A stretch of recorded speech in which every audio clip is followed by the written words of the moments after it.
Episode 1, Turnabout Memories. So, what is this, a flashback mission? Flashback chapter?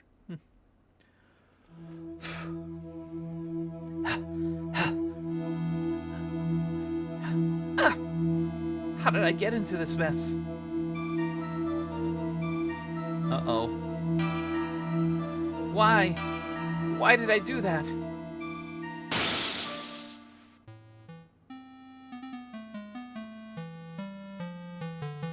Phoenix?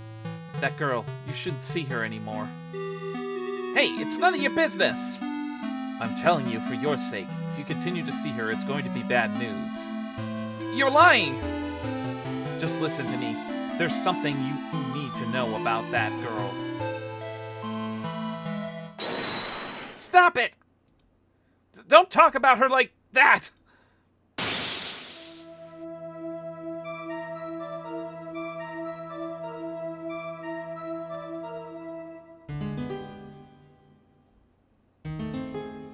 It wasn't me. I didn't...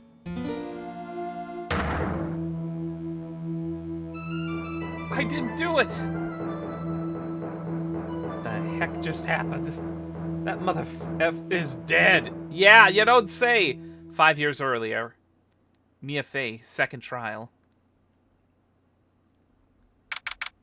April 11th, 9:40 a.m. District Court. Defendant lobby number 3. Phew, it's finally time. I'm kind of nervous. Oh, Big Ig Grosberg is here. Not Red White's lover. Oh, Mr. Grosberg, good morning. Oh, Mia, please calm yourself down. You're going to get yourself arrested for suspicious behavior, you know. What are you talking about? I'm relaxed, Mr. Grosberg. Look at me. I'm relaxed. Let go of my lapels. You obviously haven't got the temperament to be a lawyer. I'm so sorry. It's just that I'm so nervous today. Oh, that's right. This is your first time in the big leagues, isn't it? Well, never you fear, my dear. I, Marvin Grosberg, am at your service. Actually, this is my second time. Actually, this is my second time in court. Still, you surprised me. What was your earnest request last night? Let me handle this case, you suddenly said. And quite forcefully, too. You made her I fixed myself. I just found out yesterday. About the case, I mean. What? And you've already learned all the relevant facts? Well, Doug's autopsy report. Date and time of death, 3 p.m. Cause of death was a fatal electric shock. And I highly doubt Phoenix Wright could travel back in time and be able to jolt people like he was a walking electric stun gun, a la Von Karma. I had to think a moment. Why is Phoenix in a mask? My client, a third-year art student at Ivy University, currently has a cold. That explains it. Dahlia Hawthorne, Doug's swallow. Shocking. Truly shocking. You don't say. Oh, what does it say about Marvin's role? My superior, head of Grosberg Law Offices. Well, about that, you see, I mean, of course I have. I think. Oh dear. In any case, don't let our client see you so nervous. You see the poor young man in the pink sweat over there? That's our client.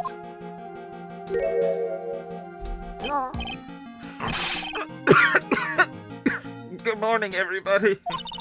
Good morning. Try to keep smiling, Mia. I just want to say I'll give it all I got. Oh my gosh, COVID before COVID was cool. Not cool! Jesus. Oh my god, it's like looking in a mirror, I guess. Yeah, well, we... Oh, what's wrong? Do you have a cold or something? Mr. Rye? How so? I don't know. Maybe it's because I'm so used to talking normally while playing Phoenix Wright that it just feels weird voicing him while he's looking at me. I don't know. Actually, it's right. Like the Flying Brothers. People screw it up all the time. And yes, I have a cold. That's why this mask is for. My doc says this way I don't give it to anyone else. Be kind to others, he says. Right, Mr. Wright, you have nothing to fear in court today. If you are truly innocent, I promise I will save you. Please, let go of my shirt. That's right, he's the one on trial, not you. He's the one who should be nervous. You need to stay strong for your client, Mia. My name is Mia Fey. I'm still pretty new at this lawyer thing. The first time I appeared in court was a year ago. But that trial traumatized me so badly I thought I'd never set foot in another courtroom. It's been 1 year since then, and well, here I am again. Hold on a moment. Is this... I don't know, is this supposed to be like a prequel game? Or is this just a prequel trial, more or less? But this time I'm going to win. For my client, and for myself. April 11th, 10 a.m. District Court. Courtroom number 2. This is showing what Mia did before she became a big shot. I see. Order in the court. Will everyone please rise? Court is now in session for the trial of Phoenix Wright. The defense is ready, Your Honor. The Jesus Christ! Paige has hair! Actually has hair! And a mini pompadour at that! Is that supposed to mean something? The prosecution is ready, Your Honor. The defense today is Miss Mia Fey, was it? He has hair! Yes, I see that! Yes, Your Honor. Is there a problem? I was under the impression that Marvin Grossberg was to be leading the defense. Yes, well, you see, Mr. Grossberg had a bit of an emergency. Emergency? But isn't that him standing there right next to you? And not just hair, a hair! I'm sure that there's more than just a hair to make that little mini pompadour. And I see that Grossberg actually has more than one frame this time. The sprite. I mean... Yes, well... You're just a rookie. Are you sure you can really handle this? He is all the frames. Don't let him scare you, Mia. Give him your toughest look. Of course, Your Honor. I think... Well, Mr. Payne, your opening statement, please. Well, oh my god, he's flicking the pompadour. Stop it! Oh! Hello, Random Echo. Welcome on in. Thank you for the raid. Indeed, with you and your compadres. Please, welcome on in. What Dick! My name is StudtheKangaroo, just a casual gamer, Midwestern streamer, and today we're just doing more Phoenix Wright Ace Attorney, getting started on getting a roll of that one. Wait a minute. Oh, were you part of the part of the raid? Hey, multi-viewing, I love it. I do that sometimes myself. Anyway, let's get ourselves a shout out going for Random Echo. Welcome on in. What were you playing? How did it go? Well. I can't believe a veteran like me has to spend his time babysitting a new defense lawyer. Wait a minute, I wonder what his profile now says. Prosecutor tries a veteran lawyer with a little too much confidence. Wait a minute. Wait, Winston Payne. This is the same Payne video, right? Apex and like Apex Legends and Lucid Blocks. I'm not familiar with the title. Fun games. I think, again, Apex, I think, is referring to Apex Legends, if I'm correct. Lucid Blocks, that's a new LSD Minecraft. I see. Well, welcome on in. Plead the fifth. Well, welcome on in, get yourself settled in, and all comfy and cozy as we dive into this third game of the Phoenix Wright series. If you have any post-stream maintenance to have to take care of, by all means, go for it. Yeah, Apex Legends. No worries, I kind of figured. Don't worry, little girl. It will all be over soon. I wonder if this is the case that made him lose his hair. What was that all about? Was he trying to trash talk me? Now then, I'd like to proceed with a summary of events on the day in question. The incident occurred on the campus of Ivy University. The murder victim was a student named Doug Swallow. He was a fourth-year student studying pharmacology. Pharmacology, I'm guessing that's a field in pharmaceuticals or something similar. Sounds like he was a very bright young man. Yes, well, next we have the photo taken at the scene of the crime. Students discovered the scene shortly after the murder. They found the victim's body. And the defendant, who had obviously bungled his getaway, they then called for the police. The makings of Umbrella right there. Oh, it's not in the court record yet. That certainly makes the defendant look very suspicious indeed. Very well, the court accepts this photo into the record as evidence. Crime took place at IVU building. And by the way, I can't quite tell the cause of death from this photo. A fatal electric shock. Well, it looks like the line, yeah, the electric line looks like it did it.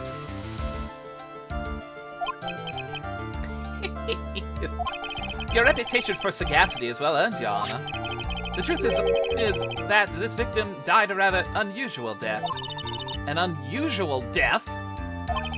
What do you mean, Mr. Payne? Well, perhaps the defense would like to take this question. Huh? A simple question. I thought I might loosen you up a bit. I'm a genteel man, if you will. Not with the way you're being so cocksure with that pampa flicking. What? Stand up to him, Mia. Show him what you're made of. Ah, a perfect opportunity. Well, what is it? The cause. Go on.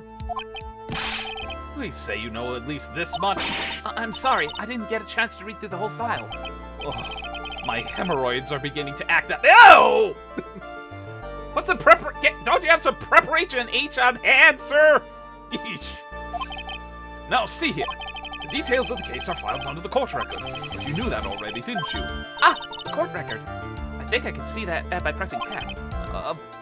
All of the weapons we need can be found in the court record. He needs A's to G's first. They were a complete failure! Take a good, hard look at the data out of there. And think carefully before you answer, my dear. Yes, sir. I'll do just that.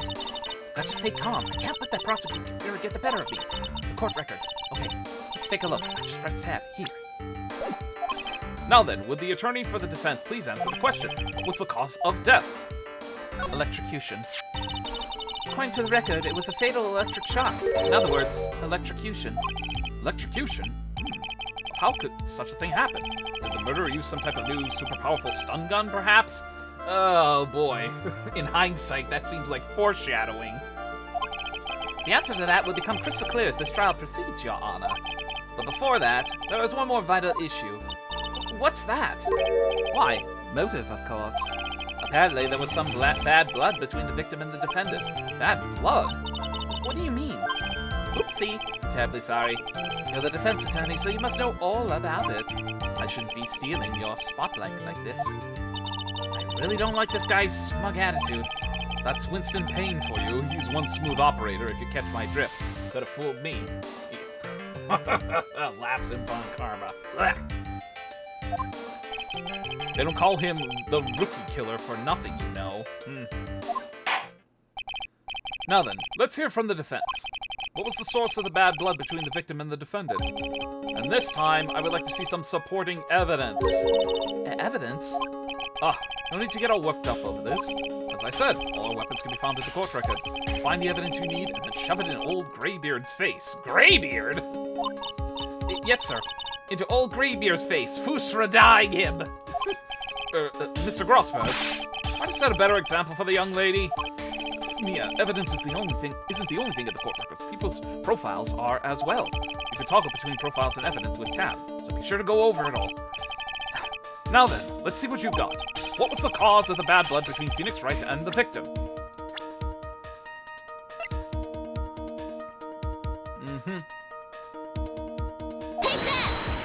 Take that! Oh boy. The reason for the bad blood between the two of them was this woman here. Dahlia Hawthorne, is it? Very good, Miss Fay. You seem to have picked up on at least this much. This woman is the girlfriend of the defendant, Phoenix Wright.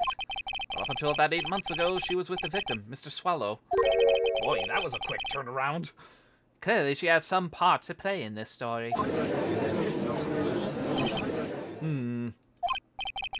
He's done it again. Before the cross-examination starts, he's already got the judge thinking like he wants. Very well. Mr. Payne, please call your first witness. If it pleases the court, the prosecution would like to call Mr. Phoenix Wright. What? The defendant himself? Well, Miss Fay? It's fine. After all, Mr. Wright is innocent. Right? The defense has no objection. Very well. The court calls Mr. Phoenix Wright to the witness stand. Witness, please state your name and occupation. Oh, yes. My name is Phoenix Wright. My job is... well, right now I guess I'm a suspect. No, he means what you did before you were arrested. Oh, I was a university student. Mr. Wright, you understand that you are suspected in the death of your fellow student, Doug Swallow. But I didn't do it! I'm innocent, I tell you! I was just... Would the defendant please refrain from passing his cold onto the rest of us? It seems the witness has something he wants to say. Well then, Mr. Wright, please tell us about your relation to the victim. Right away, Your Honor. The victim and I. I admit I was there, but I'm not a killer. All I did was find his body. I hardly knew the guy to begin with. I never even talked to that sucker British wannabe. Oh, so the victim was what? Was apparently British? I guess that might explain the name a little bit. And also, Phoenix, you're really gonna have to sterilize your eyes if you keep sneezing your mask up to your forehead. You're gonna get pink eye at this rate. I see. So you hardly knew the victim? Right, like I said, I'm not a killer. Phew. Looks like the judge understands. You're being naive, you know. Too naive. Well, he has a pink shirt, so he's halfway there. Wow! Living on a prayer. Huh? It seems that you've forgotten one small thing, young lady. And that would be... this Ow! Hey, come on! This witness still has to undergo something called cross-examination. Cross-examination? He's right. And that's the defense's duty to carry out the cross-examination. The purpose is to determine if the witness testimony contains any contradictions. Contradictions? If the witness is lying, their statements will conflict with the court record. But Mr. Wright is my client. Even if he is your client, in court, all lies must be struck down. As a lawyer, that is your duty, you see. What does he mean by that? Is he saying that testimony just now, there was a lie? A contradiction? Now then, your cross-examination, if you please, Miss Fay. Please, Mr. Wright, tell me you haven't been lying. You wouldn't do that to me, would you?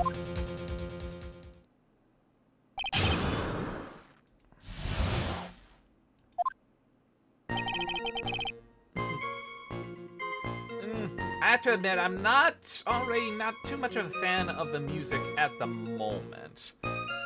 I really like the original, and the second one had some elements I like, but I would place it a close second to the original music. You have to hear the rest. Yeah.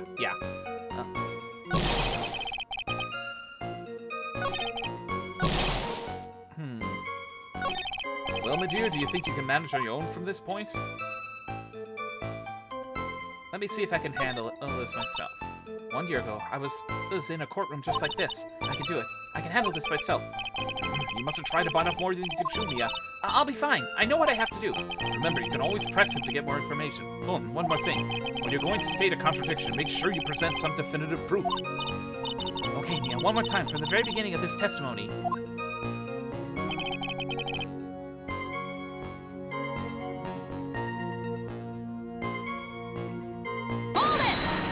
Hold it! When you say there, you mean the place where the victim was murdered? Yeah, sort of. There was something the place where something happened anyway. Something? You can't hide what happened. We have photographic evidence. Anyway, Mr. Wright, what were you doing at the scene of the crime? I thought you said you didn't know the victim, Mr. Swallow. It was just a coincidence. We bumped into each other by accident. A coincidence, huh?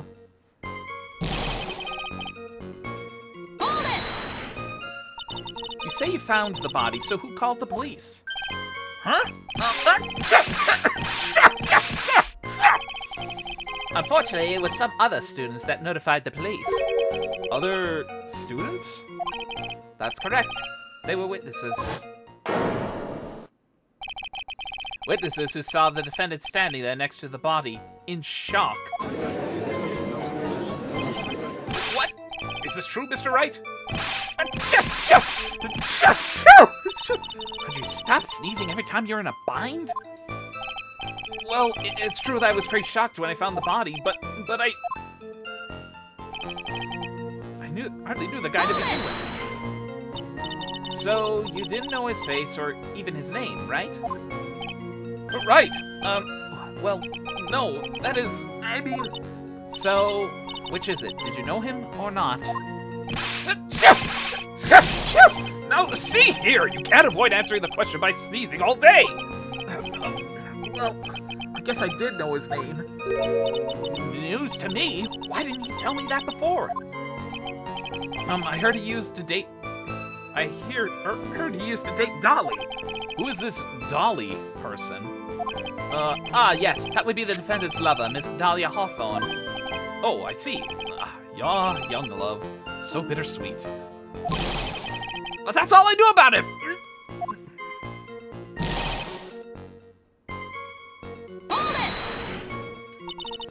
Mr. Wright, you stated the following in your testimony. I hardly knew the guy to begin with. That's right, I mean, why would I even... But that doesn't sound right. If you hardly knew him, then why would you say that the victim was a stuck-up British wannabe?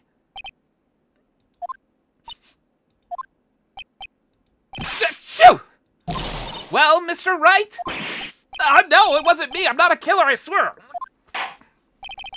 Mr. Wright, I will give you an opportunity to revise your testimony. How is that you knew the victim was, as you put it, a British wannabe? Yes, well... He was always walking around with a huge Union Jack on the back of his shirt.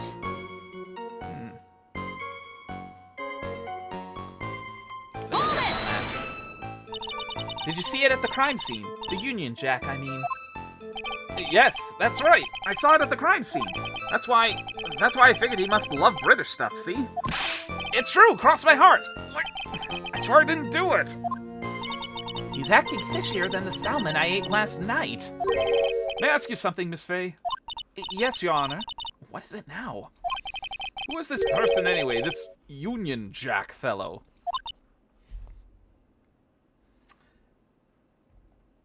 Someone face faults for me, please!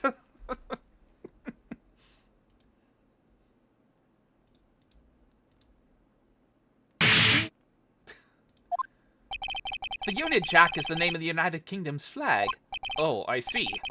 So you mean like the stars and stripes, right? As usual, Your Honor, your insight astounds me. That sounded more like a backhanded compliment. Hey, something just occurred to me. Isn't there something strange about this just now? Wait a minute. Let's take a look at the... Where is the jacket? Where is the jack? I don't see anything on the back of the jacket.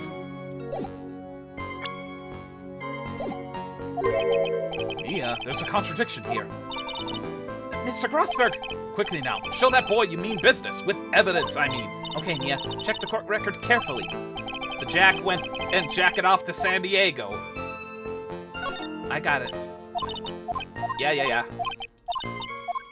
Alright, I know where to...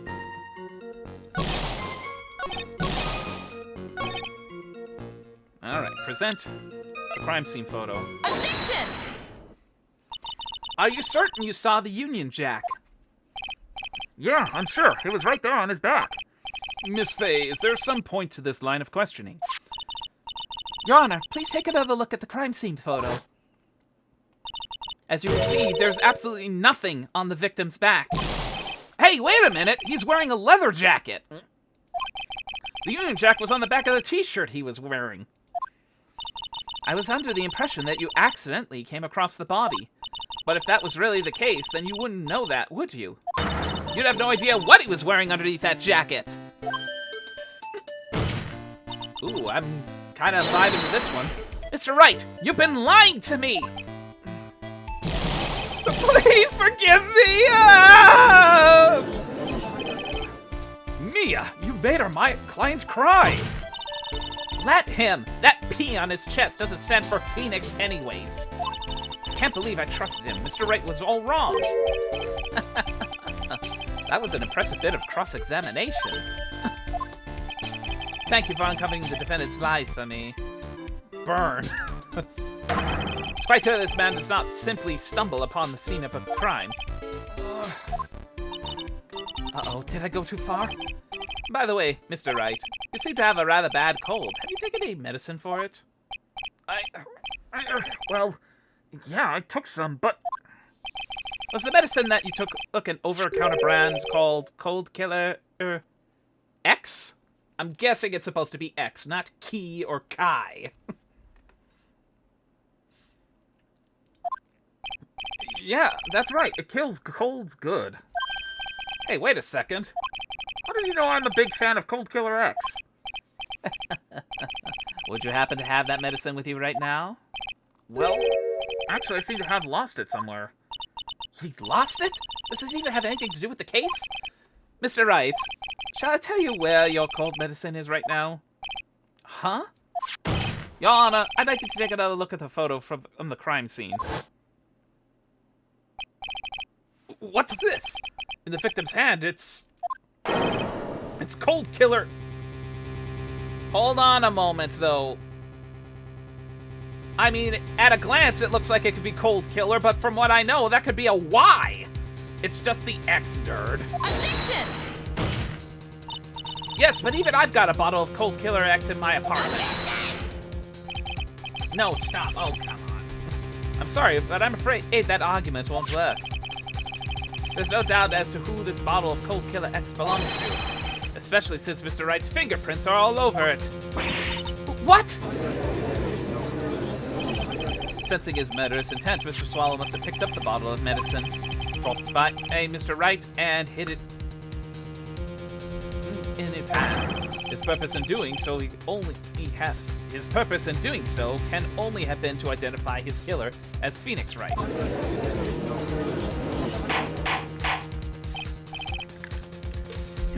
Order in the court! Your Honor, I'd like to present this photo and bottle as evidence. Very well, the court will accept them into the record.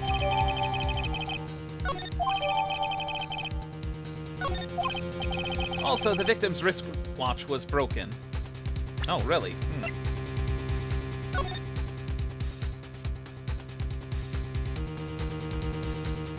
So that says just after 3 was at 3. Broken? Yes, it ceased functioning when a large wave of electricity passed through it. Well, Mr. Wright, do you have some kind of explanation for all of this? Ugh. It's really bad. Oh, my buttocks, my poor hemorrhoids. Grossberg! About to call you Grossberg at this rate, come on!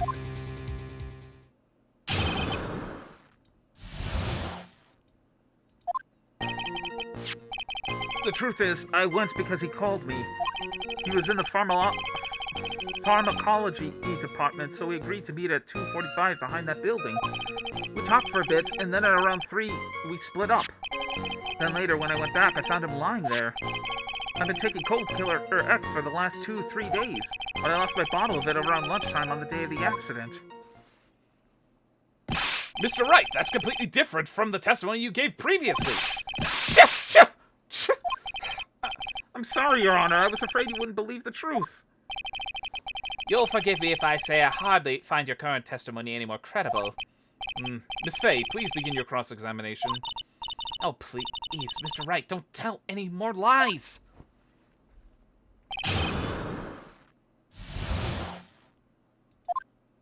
The truth is... Okay, let's try to... Have you ever met the victim before then? No, never! But That day, he called me up and told me he wanted to talk about Dolly. And this Dolly person is... My, it's kind of embarrassing. She's my, sweetheart. What was that for, Mia? Oh, I'm sorry. I just felt like slapping something all of a sudden. Damn, Mia! Slapping your superior like that? What the heck? Dahlia Hawthorne was also the lover of the murder victim, Doug Swallow, before she met Mr. Wright, that is. So it was one of those nasty love triangles, I see.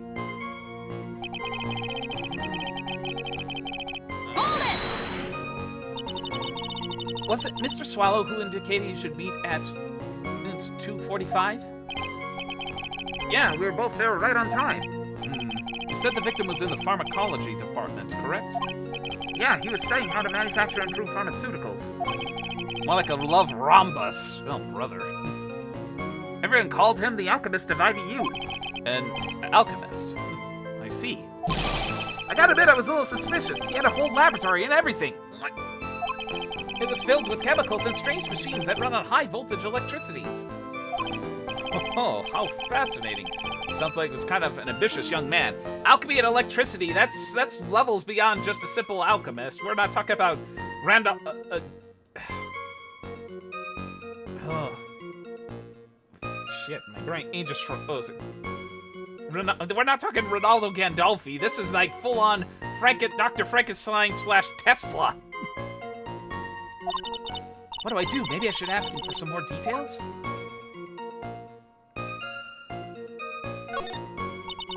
So you're absolutely certain that you met at 2:45, excuse me. Yeah, I'm pretty sure that's the time class ends. But they're always doing experiments, so it doesn't matter much. Experiments?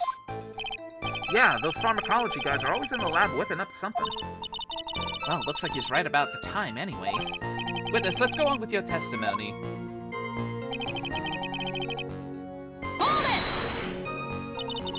So what was it you were talking about?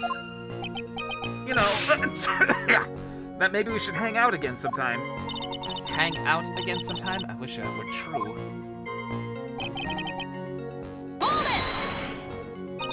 So you say you went back. Yeah, that's when I found the body. Yes, but why did you go back in the first place? Weren't you angry with him?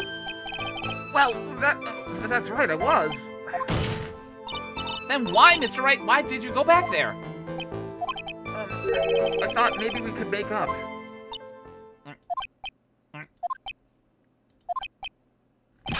Achoo! Oh, good grief. Make up? Judging by the atmosphere, I'm pretty sure no one is buying this.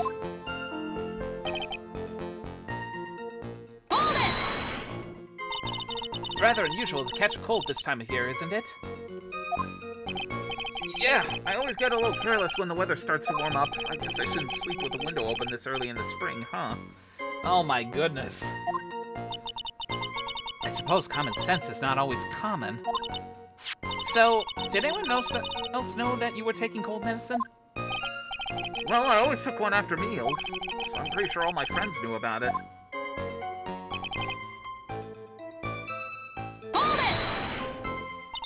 On the day of the incident, what did you do for lunch? Huh? What does that have to do with anything? You can never be too sure. I always eat with Dolly, just the two of us. Dolly's homemade lunches are just the greatest. Her mini omelets are magically delicious. Ouch! Why did you punch me in the jaw? Oh, I'm sorry. I just felt like hurting someone all of a sudden. Jesus Christ. Oh my God, Mia. Such a temperament! Holy crap. Well, Mia, I don't know. I can't seem to find any contradictions. Boy isn't exactly what I call a natural-born liar, you know. But still, we can't have him continue to spout nonsense. I know, but what can I do? Well, I'm certain he must still be hiding something. Information. Right now, it's information we need more than anything else. Well, there's only one other place, Which one was it? There was one other question to ask.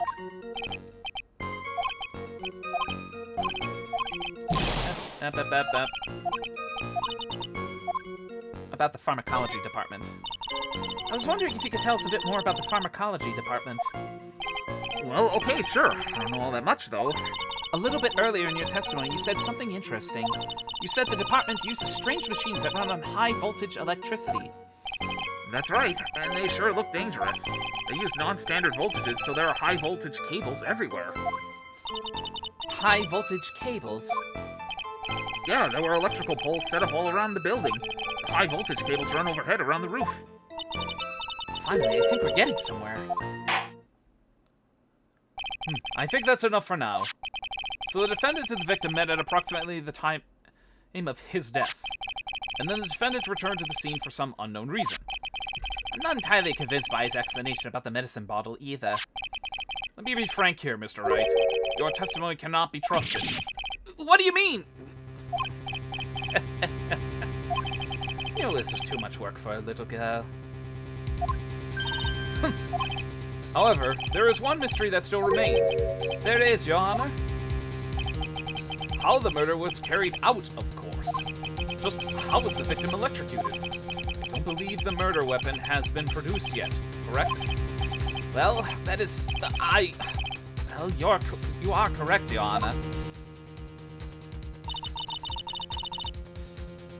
I don't know why, but I feel like I get a cat's eye stare from Mia in this one sprite. So how exactly was Mr. Swallow killed? If I could somehow establish how it was done... I think I might have an idea. Let's look at picture number 1. Well, the umbrella looks pretty banged up. Part of me wonders if it somehow got snagged on the cable, it snapped, and it fell on him then. So for all we know, this could be an accident, and through, but I don't know, we'll see. Maybe I could still come out of this mess smelling like a rose. Your Honor! Yes, Miss Faye? I believe that we were able to piece together everything we've heard up until now. We should be able to solve the mystery of how Mr. Swallow died. Wow, that is a that is a look of determination right there. That would be most impressive. Quite the brash statement coming from a rookie. But even a beginner like you must understand the basic rules of the court, yes? An attorney must be able to substantiate their arguments with evidence. Of course I know that. Actually, I had totally forgotten about that. Now then, Miss Faye, let's see what you've got. Show me how you believe the victim was electrocuted. Take that! As for the cause of death, I'd say this picture captures it quite well. What? But there's nothing that even remotely resembles a murder weapon here. I'm afraid the defense is going to have to explain this in a bit more detail. Miss Faye, where exactly in this photo is the murder weapon? The umbrella. Take that! Well, naturally, it's right around here. I think. Miss Faye, I'm deeply disappointed. I'm disappointed you... To be honest, I'm disappointed too. Oh my god. Achoo! I need to use my brain on this. Okay, I thought too much ahead. The umbrella probably caused the wire to snap. But ultimately what is that? A severed electrical cable, I believe, Your Honor. Remember the testimony we heard? The machines that pharmacology students use in their experiments require high voltage. And because of that, there are special high voltage cables strung up everywhere. So then, a high voltage cable? Yes, the high voltage cable is the cause of death. That is the most likely explanation. That certainly sounds plausible. Well, Mr. Payne, what do you have to say about this? Well, I believe some praise is in order. Don't toy with me, old man. Now, the victim's cause of death may indeed have been a high-voltage cable. However, I want you to think about what that really implies. The only one who had the opportunity to use the cable as a murder weapon was... the defendant. Shoot! That much is certainly true.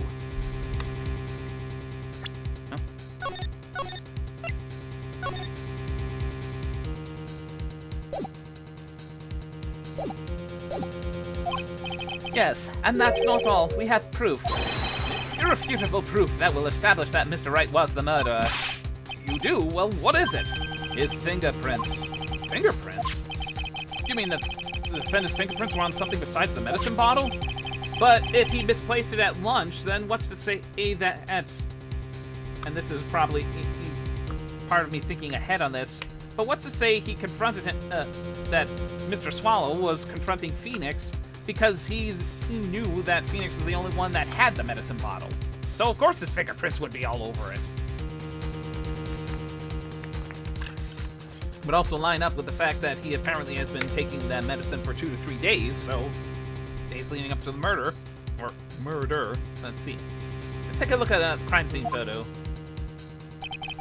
As you can see, the victim is wearing a leather jacket, and as you may know, leather holds fingerprints quite well. You mean? Yes, it was quite clearly imprinted on the chest area of the victim's jacket, the palm print of the defendant's very own hand. What? You can only think of one way Mr. Wright could have left a print like that. Intent on murder, he squarely pushed the victim towards the severed electrical cable. Order! That's enough! I think we can conclude that there's no reason to continue with this cross-examination. Stick a fork in us, we're done. Mr. Crossberg, my hemorrhoids never lie. This show is over, Mia. I knew that boy was guilty the first time I saw him. No, you're wrong! Mr. Wright is innocent. No further evidence is required to convince me of this man's guilt. Your Honor! At this time, I am prepared to render a verdict in this case. Hold it! I just briefly saw Payne's pompadour crimp. Do you have something further to add, Miss Faye? Is this what you want, Mr. Wright? You still haven't told us the truth, the whole truth. If you don't say something now, the judge is going to hand down his verdict. But I can't just say it. If I told you what really happened, then I'd be... It's okay, Mr. Wright. I'm your attorney. You can trust me.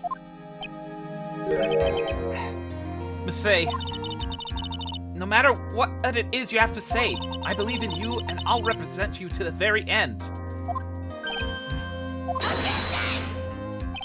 We've already established the defendant's guilt. There's no further need for him to say anything. Wait a minute!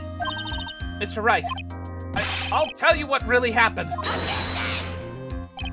But I've already told you, Mr. Wright, there's no need for further... I did it. I admit it, I pushed him. It's my fault. My fault that Doug Swallow was dead.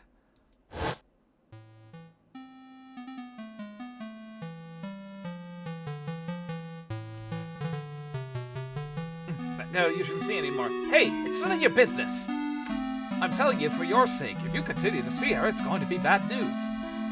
You're lying! Just listen to me. There's something you need to know about that girl. Stop it! Don't talk about her like that!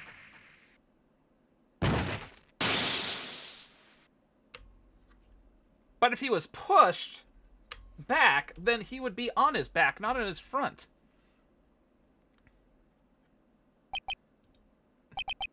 What you just said, was that the truth? Yes, I was afraid if I told the truth, everyone would think I was the murderer for sure. Well, as things currently stand, we're absolutely convinced you are. Please give me one more chance to explain.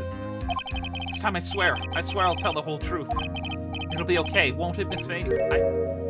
I believe in you. Oh, thank you. I still can't believe it. He really did push the victim. Oh, it feels like my hemorrhoids are doing the Harlem Shake. I do not want that picture in my head! Jesus!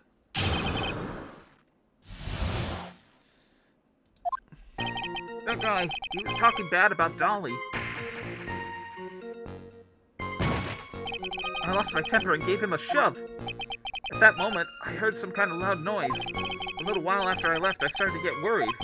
So I went back, but he was just lying there, dead. Well, the explanation is really quite simple. When you pushed him, Mr. Swallow flew back and touched the electrical cable. He died from the shock, and that, as they say, is that. Simple explanation indeed. At the time of the incident, a light rain had been falling. What from the rain, the victim was more easily electrocuted. But when I pushed him, there weren't any electrical cables nearby. If there had been something like that, even I would have noticed it. That's true. Even a doofus like him couldn't miss that. Miss Faye, let me warn you right now that if your cross-examination doesn't yield any new facts, I intend to deliver my verdict without further delay. Are we clear on that? Yes, Your Honor. Don't give up Mia. If he is innocent, there must be some kind of evidence somewhere that will prove it. Well, I think I already know what the contradiction is, but, So, I mean, he died at 3 p.m. They say that the watch stopped at the time of death, but that would be about 5 minutes after the fact. So I feel like that's going to play a role in it somewhere. Hold it! So what kind of things did Mr. Swallow say to you? He said all sorts of terrible things about Dolly. He said that she was a bad girl. Is that all? Yep. Well, Miss Faye, you heard him yourself. Oh boy, you're not doing yourself any favors here, Mr. Wright. Please don't make this harder for me than it already is. Anyway, after he said that, I just... Hold it! Can you tell me about what happened in a little more detail? That guy, he just said that he wanted to say to me. And then he put on the jacket he was holding and started to leave. That's when I lost my temper and flew into a furious frenzy. I just gave him a light, gentle shove to the chest. And when you did that, there was no severed cable anywhere to be seen. Right, there was nothing like that at all. But is it possible you merely overlooked it? Well, I guess it's possible. What are you doing? Don't let the guy steamroll over you like a cheap asphalt. I believe what's important here is the moment the push occurred. Let's continue on with the testimony, witness. Hold it! Loud noise. And what would you say that loud noise was, Mr. Wright? I'm not sure, but it was really loud. It was like a snap. You know, come to think of it, I wonder what that was. Clearly, Your Honor, it was the sound of the victim being electrocuted. Objection! You're not qualified to decide that! What should I do? I'm treading on some dangerous ground here. Alright, let's save here.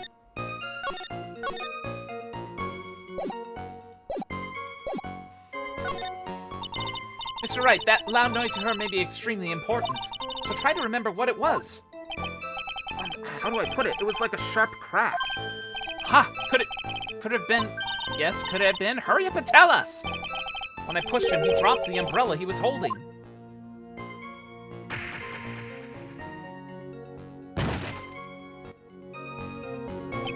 He fell right on top of it, and it broke.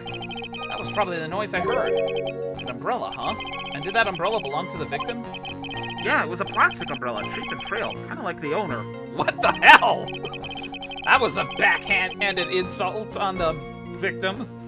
Then again, I wish I had any kind of umbrella. I was totally soaked to the bone. Miss Faye, what do you think? Is there something important in that testimony just now?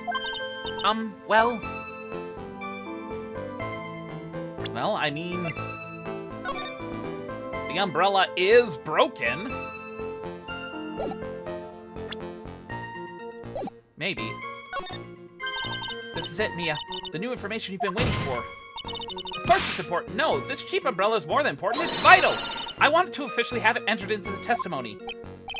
How perfectly fitting. Flimsy information for a flimsy lawyer, says the guy who's flicking his flimsy pompadour. The court agrees to the defense request. Witness, please add a bit about the cheap umbrella to your testimony. After something, he fell down on top of his cheap umbrella. A little while after I left, I started to get worried. I'm just gonna push just for the sake of filling in more of the blanks. After you shot the victim, did you leave the scene right away? Yes, I did. I admit it, I was furious. You left without even checking Mr. Swallow's condition? Well, yeah, but like I said, I worried about him later. So I went back. Hold it! At that time, did you see anyone else at the scene of the crime?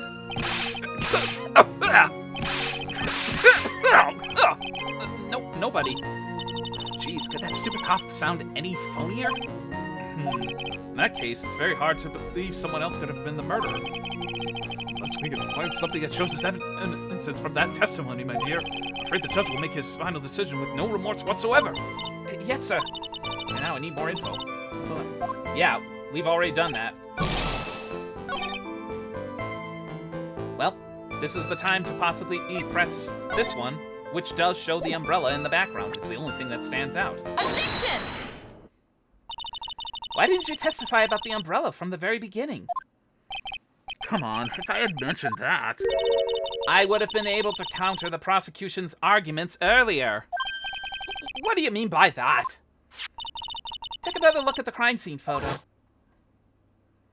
According to Mr. Wright, the victim fell on top of his umbrella. However, if you look closely, the umbrella is nowhere near the victim. Actually, it's by the electrical pole. You're absolutely right. The conclusion here is obvious. After the defendant left, the victim moved from where he fell. In other words, after he was pushed by the defendant, Mr. Swallow was still alive. No! Oh my God! His pompadour turned into a Fritz Bullock. Order! Order! Order! The victim, he moved. Mr. Payne, the umbrella in this photo, where is it now? Well, it was collected by the police at the crime scene. I want it presented as evidence immediately. Owned by the victim, found broken near an electrical pole at the crime scene.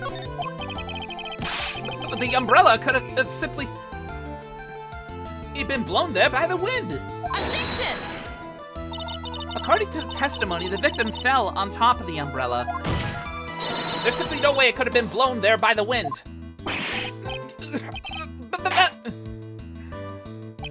I know this matter of the umbrella seems relatively trivial, but as long as the smallest doubt remains, I cannot render final judgment.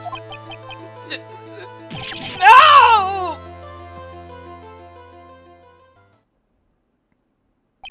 I must say, I still find it hard to believe that a huge hole has been blown in the prosecution's case by the defense's testimony. Phoenix's testimony added to the court. Victim fell on top. There was a loud sound when this happened.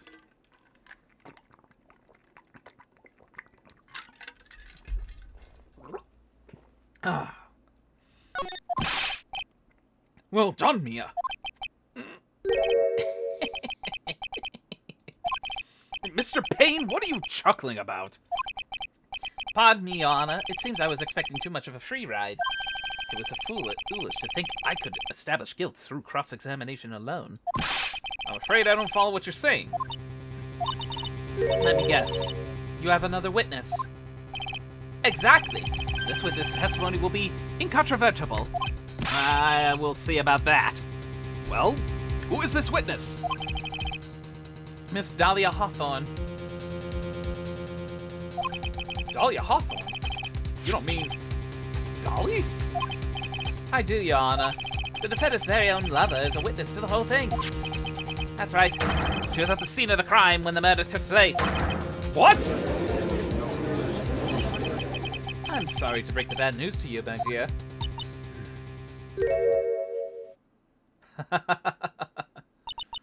Bad news? You could have been more wrong. Actually, I've been waiting for this.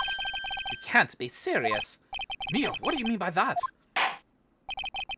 I think it's a good point for us to stop at. Court will now enter a 20-minute recess. Afterwards, we will listen to the testimony of Miss Dahlia Hawthorne.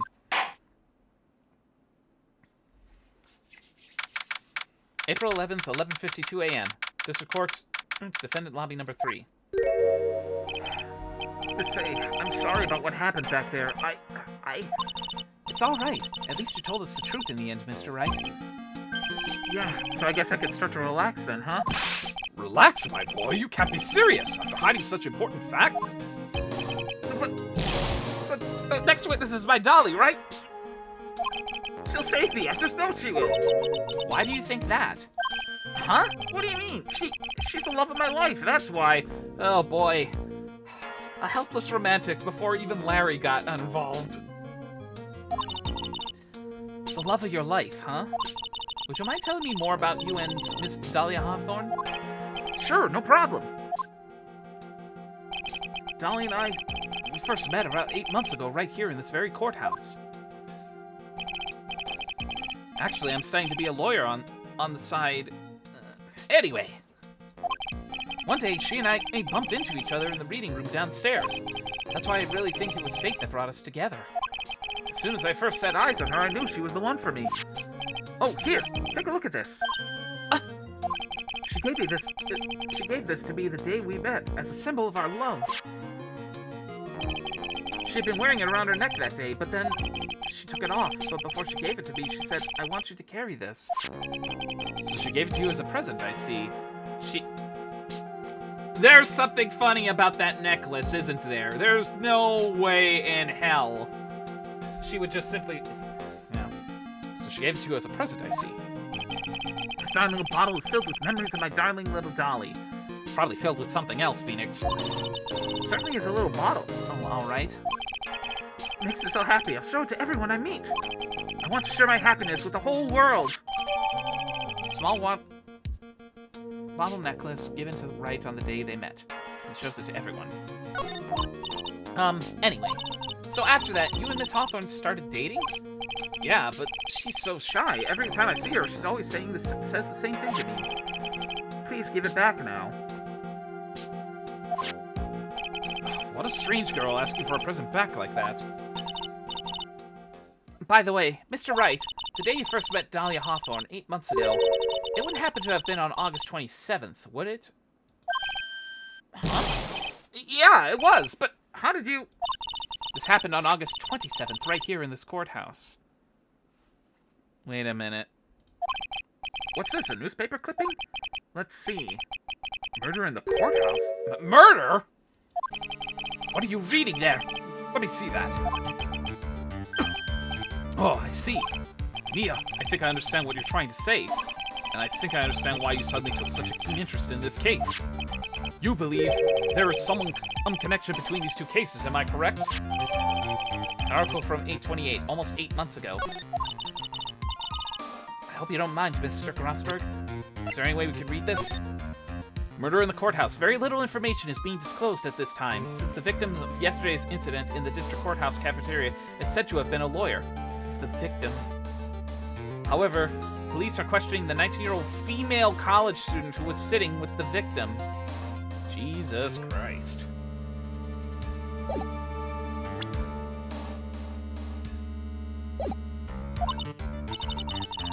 I need to finish this myself.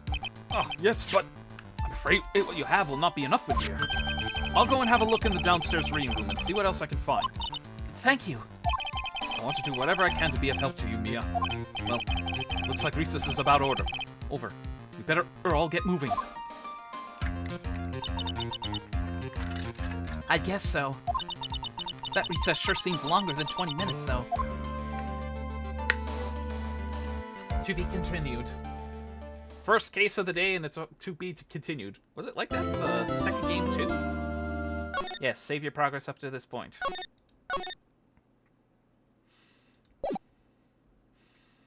Alright, other than that little snag from earlier, I'm glad I haven't had to make any use of my chance lights yet. Otta in the court! Court will now reconvene. Miss Payne, please call your witness. Mr. Payne! Whoops. This next person is someone who witnessed the crime as it happened. The prosecution calls Miss Dahlia Hawthorne to the stand. Ow, come on! Oh boy, a femme fatale if there ever was one. What's with this stiff silence? In my long career as a judge, I have been deceived by many witnesses. It's my job to doubt, to take no one at their word. In your case, I must admit that you radiate a glow of complete sincerity. It's obvious, St. John. You would not believe everyone that simped and gooned over there. Oh, I believe. I do believe. We must think of the child, John. After all, we do have a child. can't believe he actually said that. You would not believe everyone... no, I already read that. Oh, now then, witness, could you please state your full name? Don't worry, sweetie, there's no time to... Judge! You're supposed to be impartial! No need to be nervous. If anyone says anything rude, you can be sure I'll cut them right down to size. Something's about to get cut. And I will bash them with my gavel. I love how they look straight at me when they say that. Thank you for calming my nerves.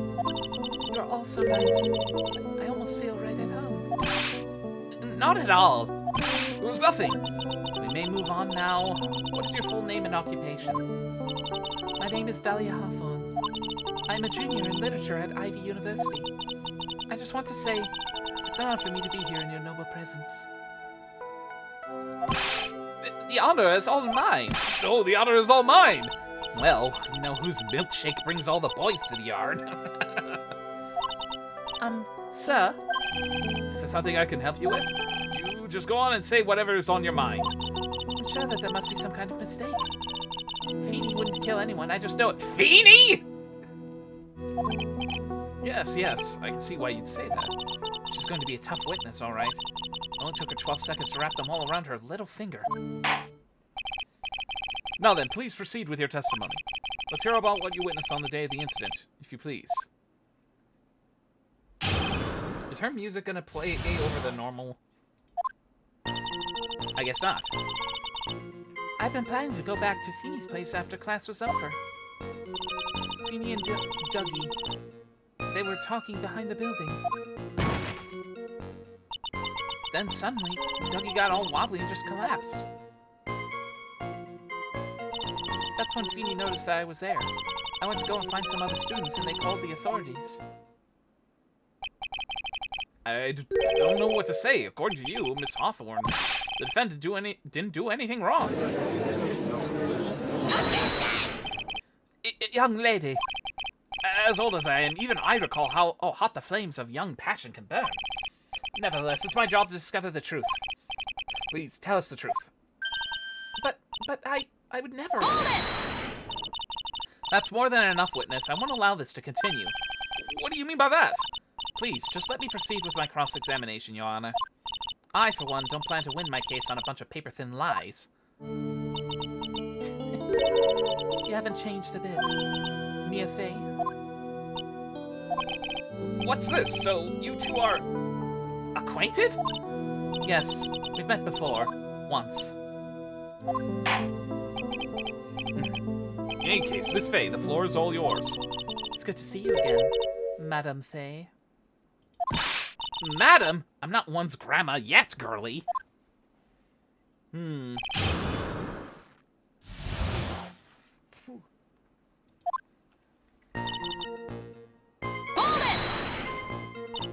Now, unless I'm mistaken, Feeny, Mr. Wright, is in the art department. If that's the case, then what were you doing by the pharmacology building? Well, I'm in the literature department. I'm studying Japanese senryu poetry. Oh, how wonderful. It's that humorous yet satirical style of haiku, yes? Nothing left to do. When a man reaches his age, sleep is his best friend. Nothing left to do. When a man reaches his age, sleep is his best friend. Yeah, that's a haiku, all right. That's supposed to be poetry? Sounds more like a midlife crisis. Well, haikus aren't always supposed to rhyme or make sense as long as it follows the 5-7-5 rule. Yeah, call me a nerd. I happen to remember that. For me to get to the art department, I have to walk through that back area. Oh, yes, I see. That makes sense. When I want to enter the courthouse, Please shut it, Muds! I always walk through the front doors. That should be a given, Your Honor, for anyone, even you! Jeez. How else would you enter? Teleportation? Even me, I pointed it out! I had it. We talked about it. So, who is this Dougie person? Oh, I'm sorry. Doug Swallow. We were dating until about 8 months ago. So what were Dougie, Mr. Swallow, and Mr. Wright talking about anyway? How can you be so mean? I would never eavesdrop. I was raised to be so rude and unrefined. That's right, Miss Faye. Don't drag the witness down to your level. Why am I being demonized here? Please, go on. What did you see next? Christ's sake, people. Details, details. Then suddenly, Dougie got all wobbly and just collapsed. Are you saying that the victim just collapsed on his own? Yes. In other words, the defendant never touched the victim, is that right? I was watching the whole time. He never did a thing to Dougie. If I press her for no good reason, I just know the judge will get angry with me. So what should I do about her testimony now? Let's leave it alone for now. Suppose her statement works in our favor. For now. I'll hold off on looking into any deeper until it's necessary. Very well, young lady. Please go on with your testimony. Let me look at something here.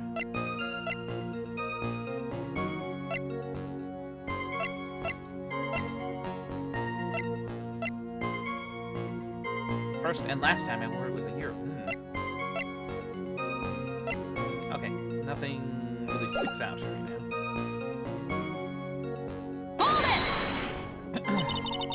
What did Mr. Wright say when he saw you? I'm sorry, I was so flustered that I really don't remember. Please forgive me. You don't remember? Well, that's common enough. Sometimes I can't recall the sense I passed only minutes prior. Please, someone, anyone, stop him before he gets hurt. By me! Hi, sorry I'm late. Well, come on in, Wolf, no worries. Now that he's here, everyone give him some... Now that he's here, everyone give him some love and hugs for doing my new avatar and cover.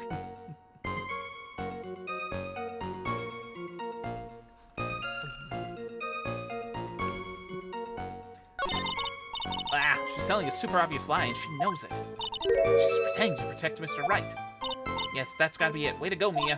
Okay, that means I gotta have to dig deep to find the contradiction on this one.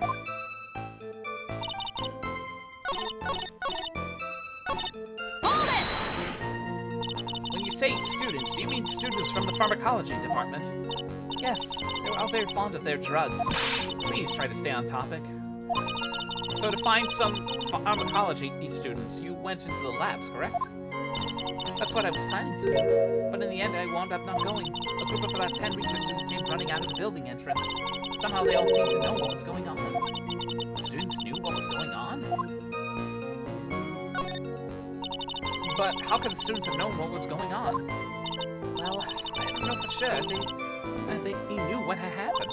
It's just they all seemed kind of excited about something. Doesn't look like I'm going to get any more info about the students. So did the students call the police? Yes, I was just so panicked. Yes, well, anyone would have been, my dear. That girl, she's telling a super obvious lie and she knows it.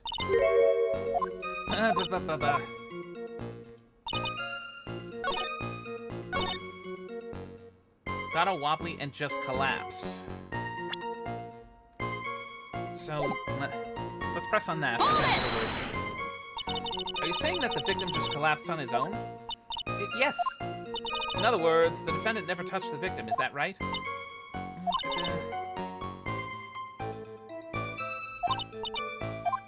So what should I do about the testimony right now? They say show contradiction.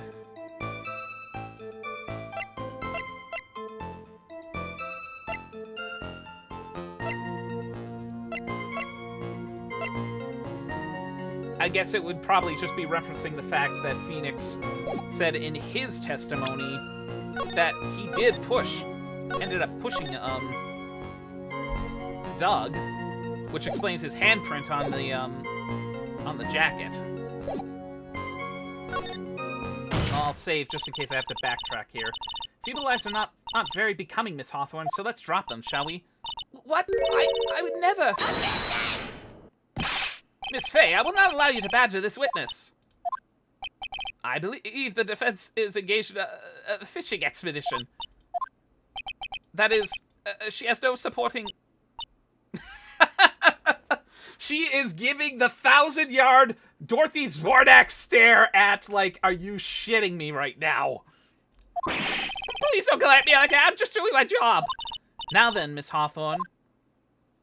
The defendant's palm print was found on Mr. Swallow's leather jacket. It has already been shown that Mr. Wright did, in fact, push the victim. What? There's no need to try and cover up for the defendant. It would be much better if you came out and just told us the whole truth. There's nothing to worry about, young lady. Just tell us everything you saw. Yes, Your Honor. I will. If you don't mind, I'd like to revise my testimony. Looks like we're finally getting somewhere. Actually, I didn't see the moment he pushed Dougie. Hold it! You didn't see it? Well, I saw the moment when Dougie fell to the ground. Dougie. At the time, there was only the two of them at the scene.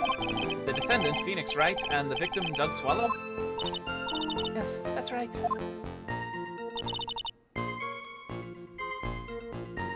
It didn't look like they were fighting, and I didn't hear anything unusual either. Hold it! So then what did it look like they were doing to you?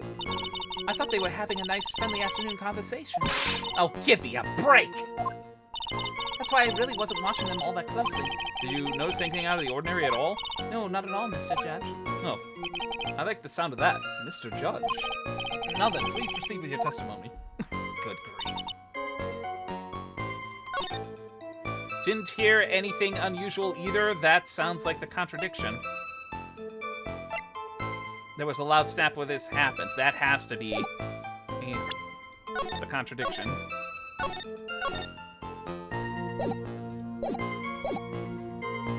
I present in Phoenix's testimony about the sound. Objection!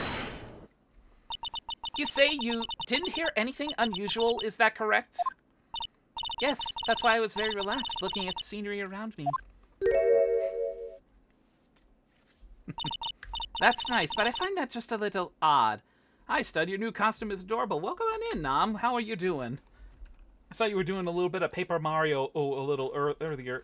How are you? A glance that you were doing some Paper Mario while I was setting up. How did that go? Hope you're doing well today on this Easter. You can thank Ink.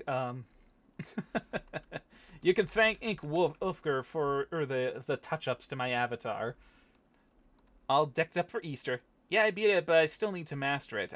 Doing like finding all the secrets and completing it 100%, something like that. I definitely feel that, having done that with Mario Galaxy just last week. Retro achievements, yeah.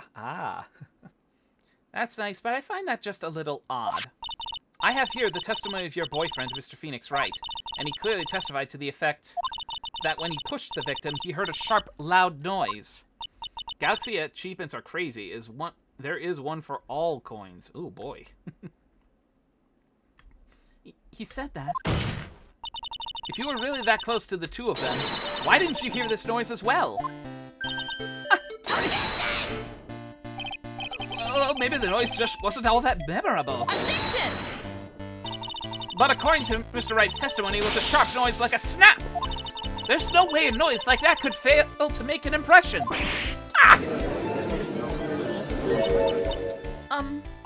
May I have a moment to answer? By all means. I know the reason why I didn't hear the noise. Oh, boy. You see, the truth is, I had my headphones on and I was listening to music at the time. Headphones? You mean that both your ears were covered? The rain was just beginning to let up, but it seemed as though Thor wasn't ready for his fun to come to an end yet. Wait, what? Thor wasn't ready for his fun to come to an end yet. Oh, good grief. Talk about coincidence. So the sky continued to flash and rumble. Thunder and lightning, huh? Yes, I'm afraid the sound of the sound of thunder. So I put my headphones on to block it out. Well, Your Honor, as you can see, there weren't any contradictions in her testimony after all. Wait a second, Mia. That testimony just now, she said something that could totally change this whole case. There was lightning. I wonder.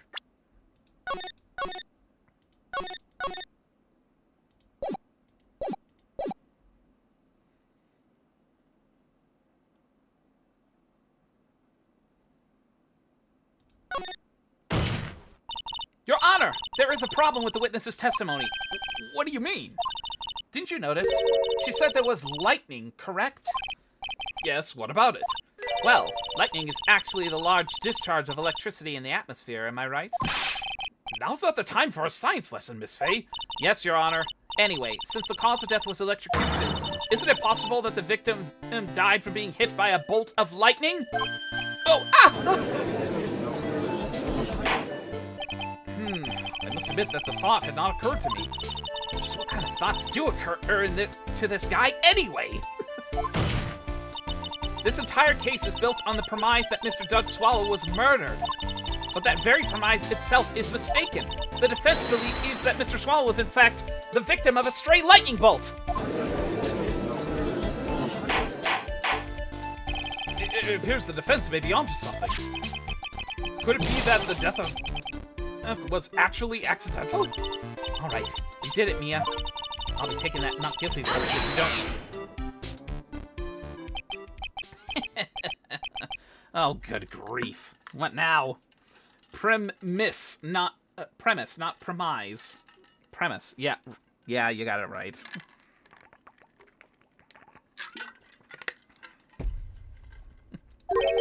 I'm hurt that you have such a low opinion of me, Miss Faye. Huh? I'm not a fool, you know. The prosecution has done its research, Your Honor. We found that there were no lightning strikes on that day at that location. What? What's more, we have evidence that the electrical cable is definitely linked to this case. Evidence, Mr. Payne? Well, what is this evidence? This affidavit. And who's this affidavit from? The pharmacology students who were conducting experiments in their labs that day. Allow me to read out the report the testimony of the pharmacology students. All equipment in the labs lost power all of a sudden at around 3 p.m. that day. Was it a blackout? All of the lab's equipment runs on high voltage, Your Honor. So you're saying the equipment lost power because... Precisely. They lost power because of the severed electrical cable. The power outage occurred at approximately 3 p.m., which fits the time of death listed in the autopsy report. Exactly. In other words, the victim died as a result of touching the severed electrical cable. According to the students, the cables were very old. They were planning on having them replaced in the near future. I see. Apparently, the cables have become so brittle that even the smallest bump would have caused them to break.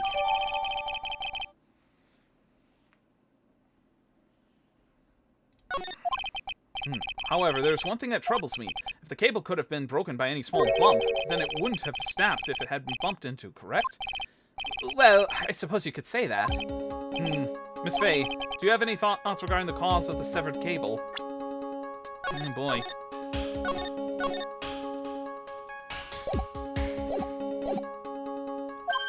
Your Honor. I don't like how this is looking one bit. I have to come up with something to try and regain some momentum. If it pleases the court, the defense would like to state its opinion. Well then, let's hear it. Who or what was it that caused the cable to break?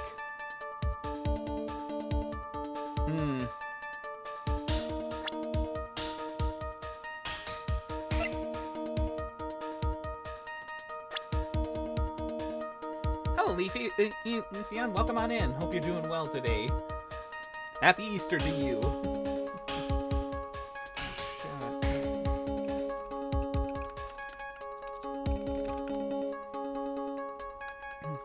Oh boy, I'm kind of stuck on this one.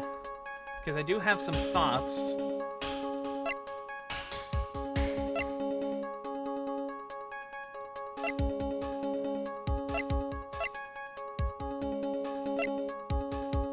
Some sort of impact on 4.9. Who or what?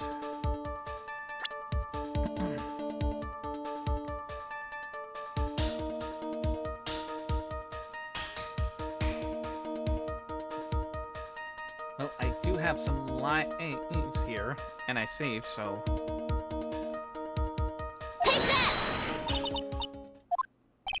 Well, Your Honor, I believe that the only thing that has snapped is the mind of the defense. That was one of your best lines yet, Your Honor. Ouch, that was harsh. Give me one more chance. Who or was it? Okay, so can't be a person. unless it is a person. All right, hey, I'm kind of stumped on this one, so chat, you may chime in. And I'm just asking for a hint on this case. Is it an item or a person in this case?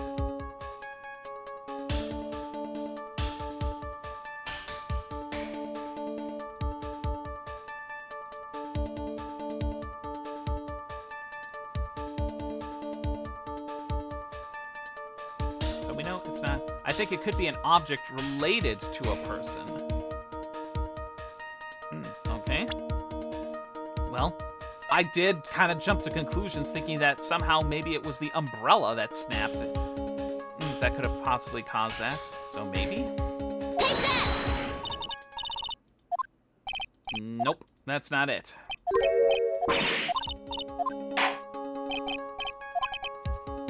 I am a little concerned that at the light that apparently the life bar is not showing up.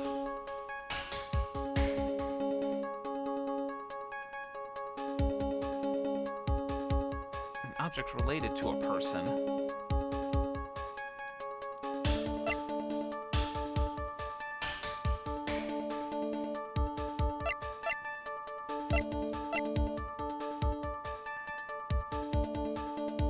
Some sort of impact.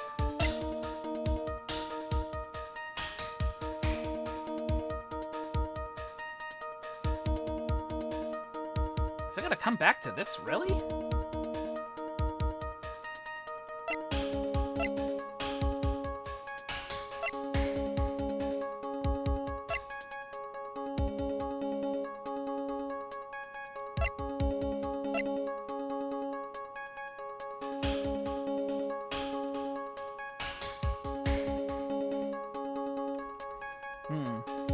Well, let me try it.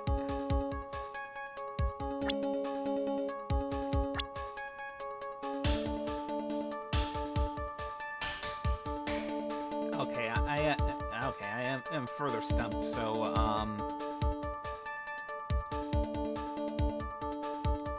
okay, can chime in with the ants.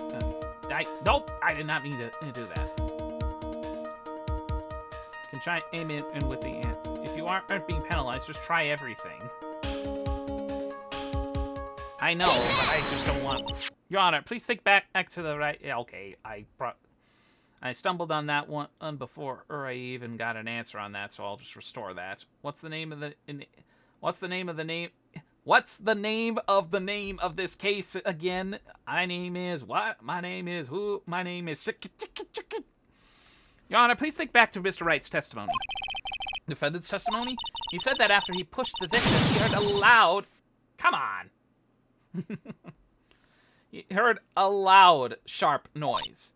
Now, this happened at around 3 p.m., correct? Yes, that sounds right. Wait, are you saying that the lab equipment lost power at 2:55 p.m., which fits right in Mr. Wright's timeline? In other words, it was Mr. Wright's shove that caused the power outage.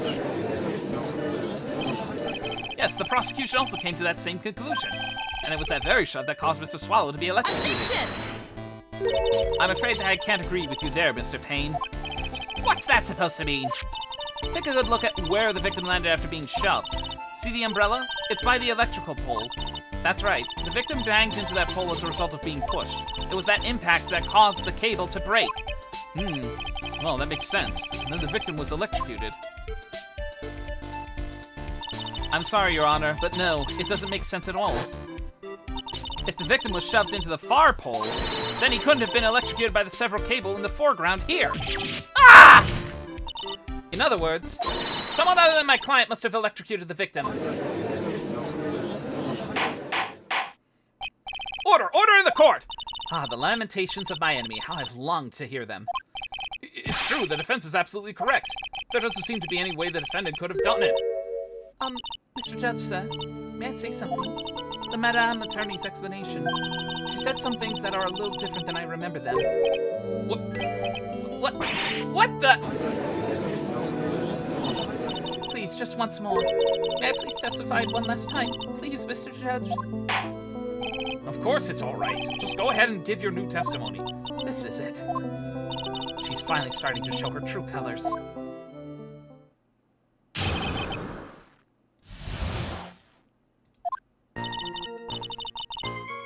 truth is, Feeny pushed him twice. The first time was into the electrical pole. That's when the cable broke. Then Doug tried his best to run away from him, but Feeny caught up and crashed into him from behind. The cable snapping and Doug electrocuted all occurred in less than a minute. So after being shoved, the victim got up and tried to run away. And that is when the defendant pushed him for the second time.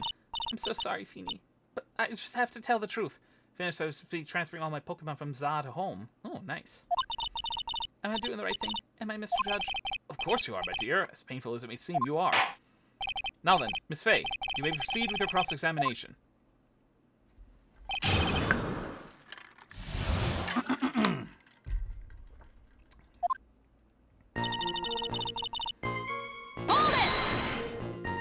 Miss Hawthorne, previously in your testimony, you said the following. Actually, I did see the moment he pushed Dougie. No, I'm sorry. I want to protect Feeny. So that's why you basically lied to the court. I was a bad girl. I know. Mr. Judge? Yes? Would you please forgive little old me? Of course he won't. What do you think is called perjury? Oh, come on now. It's just an odd little white lie. We'll forget it this time, but please be more careful from now on. All right? Oh, thank you so much, Mr. Judge. Not at all. The judge had better be more careful himself. A dark alley is friendlier than that girl. Glue Zaza. Wait, what? What was that? Ended up getting an achievement there. Press Dahlia's beware, Your Honor. Press Dahlia's claim that Feeny pushed him twice. Okay, interesting. Hold it! You're saying you actually saw the victim get pushed into the electrical pole. I know he doesn't look it, but Feeny can be a bit of an imp when he wants to be. Huh? Oh, really? But I never imagined that he would cause an electrical cable to break. Feeny really is scary when he gets mad. Yes, he sounds like a very dangerous individual indeed. Oh, brother. So let me get this straight. You were happily listening to music on your headphones while you watched the scene unfold? Miss Fey, I have to ask you to stop badgering the witness. I wasn't happy. I was so scared that I couldn't even move. All I could do was stand there and cheer them on. Cheer them on? What do you mean by that? Well, I wish the best for them both, and that they would each give the fight their all. That's very sweet of you to be so supportive. What happened after that? That doesn't sound quite right. There were handprints found on the chest of the victim's leather jacket. Mr. Payne, were there also prints found on the back of his leather jacket? Well, no, there weren't. Madam Fay, may I suggest that you listen a little more carefully? I said that he crashed into him from behind, right? My Feeny wouldn't leave any prints behind in that case, would he?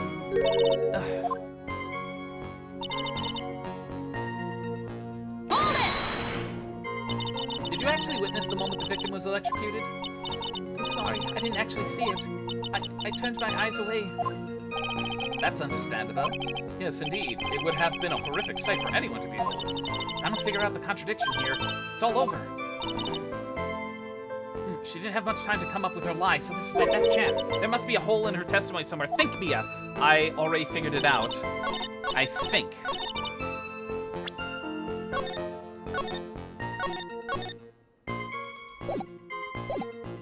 Because I remember it was said earlier that Doug's watch stopped at the time of death. If everything happened, the cable snapping at 2:55 p.m., his death apparently occurring at... Oh, yeah, stretch.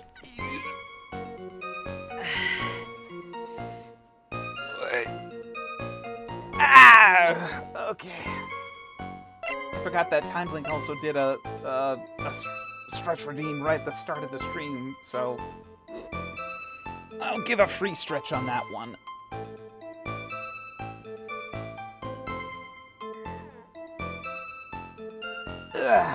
Whew. Oh, mamma mia. Yeah, anyway, as I was saying, so the cable broke at 2:55 p.m., he died at 3 p.m., but the watch stopped at the time of death, which says just after 3. So I feel like the contradiction is going to come from the 3 p.m. and the photo. All occurred in less than a minute. So, explain this. Objection! That's enough, witness. I'm afraid I don't understand. You will in a minute. Could you please take a look at this picture? Oh, that medicine. That's the one Feeny likes to take for his cold. It's not the medicine I want you to look at. It's the wristwatch. It stopped at the precise time the victim was electrocuted. In other words, 3:05 p.m. Oh, wow, I guessed the time right. Yes, and your point is, Miss Faye? My point is this! What time was it when the lab suffered that power outage due to the cable snapping? Well, according to the student's testimony, the answer is clear. It was 2:55 p.m. YAG! Would you care to explain to court, Miss Dahlia Hawthorne, what exactly happened during this 10-minute interval? The defense proposes that it was during this interval that the real murderer killed Mr. Doug Swallow. Order in the court! What's this all about? This is nonsense. The real murderer? Objection! Even you can't deny the time between the cable breaking and the electrocution. Are you completely unaccounted for? Who was it? Who else are you saying could have done it? There's only one person who could have murdered Mr. Swallow, only after my client had left the scene. Was there a window of opportunity for the real killer? Miss Faye, is the defense ready to indict someone as the real killer?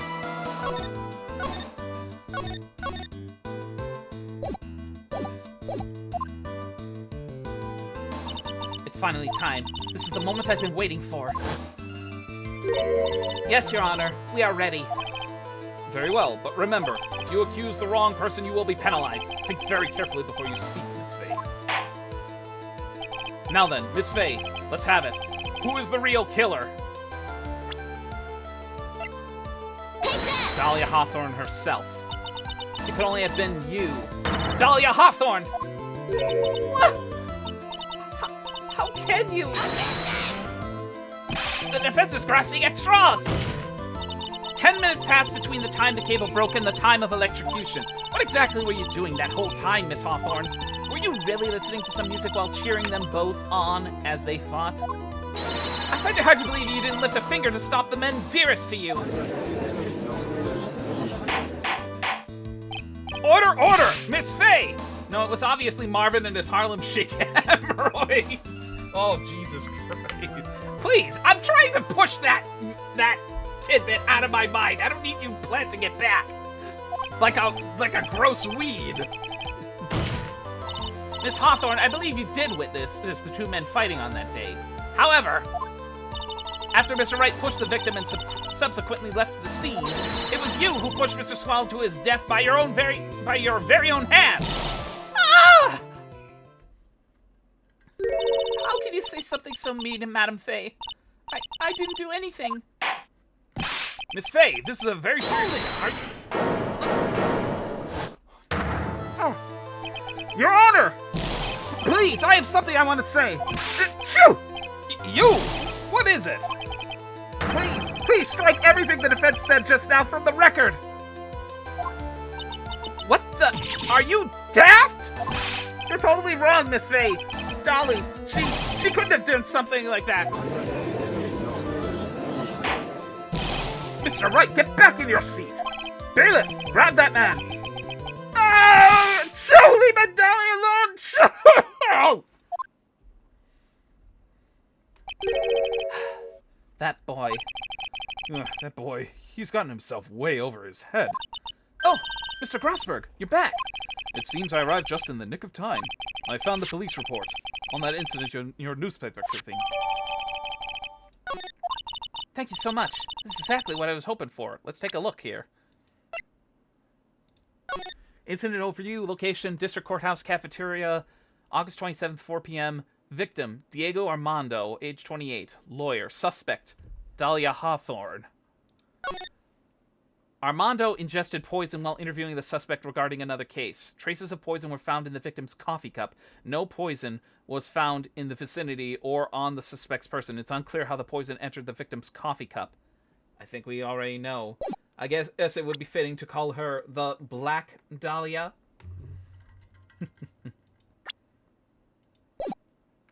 And we know how it probably it got away.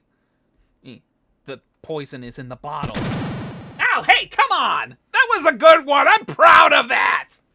Ah! You'd better take a good look at it. It details how you came to your boyfriend. Ow, hey, come on! Wait a minute. Boyfriend? Was Diego be a significant other? Now then, the defense has made a very serious accusation. Mr. Payne, what do you have to say about this? Well, really, Your Honor, And now he's dead. May I interrupt you for just a moment, Mr. Prosecutor? Don't you worry, my dear. I have the situation well at hand. Go right ahead. Madam Faye, are you seriously accusing me of killing my sweet Dougie? Yes, I am. Not only am I saying you murdered Doug Swallow, but you also tried to pin the whole thing on your current lover, Phoenix Wright. I told you you shouldn't let me handle this. Sorry, please go ahead. How can you say that? I'm absolutely devoted to my dear Feeny. The notion I would try to frame him is ludicrous. This is all just too much for poor little me to bear. I believe the girl is trying to ask what on earth her motive would be. The answer to that lies somewhere in this police report. It must. 8 months ago, an incident occurred in the basement cafeteria of this building. And then, that same day, the two of them accidentally met. Your Honor, the defense requests further testimony from Miss Dahlia Hawthorne. Further testimony? What about? About the events of the day when she first met the defendant, Mr. Phoenix Wright. What could that possibly have to do with this case? Objection! The witness claims that she had no reason to frame the defendant, am I correct? Well, I have evidence to assert that she, in fact, had a very good reason. Very well, then. The court grants the defense request. Young lady, would you mind staying on for just a bit longer? Of course not, Mr. Judge. Get ready for the battle of your life, Dahlia Hawthorne.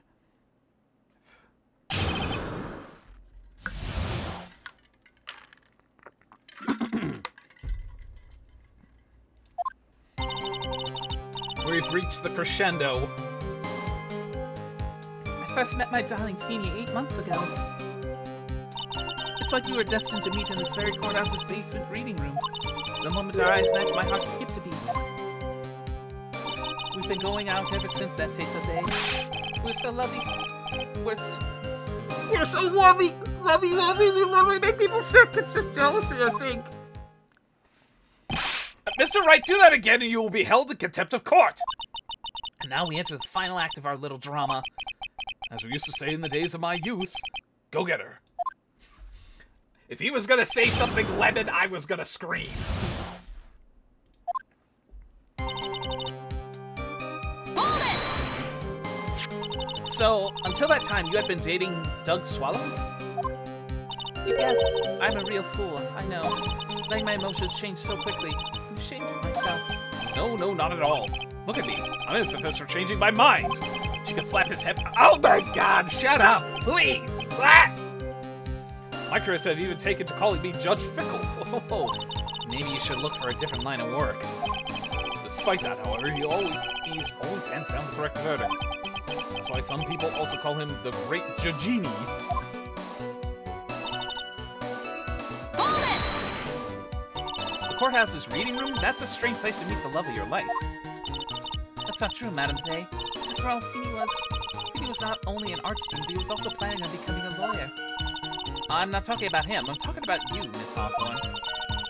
What was a literature student like you doing in a courthouse reading room? This line of questioning is a waste of time.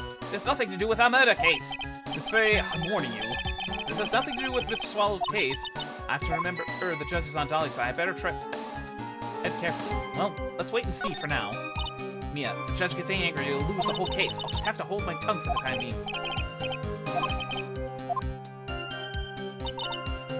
Hold it! So, what was it about Mr. Wright that made your heart malfunction like that? That is one way to put it. In my personal opinion, he just looks like a typical snotty-nosed college rat. Perhaps to a woman your age, but to me, Feeney is handsome. Perhaps to you, Miss Hawthorne, but to the rest of the planet, he's a dime a dozen. Love is a mysterious thing, and I object to this line of questioning. If you were to look at my wife, for example, you might all be shocked. He's telling the truth. It was truly, truly shocking. And we're left with nothing more than imagination. Son of a gun. Beautiful mushroom growing tall in the darkness, it comes from cow dung. That's the poem the best. Excuse me, shut it, Muds! What the heck kind of poem was that?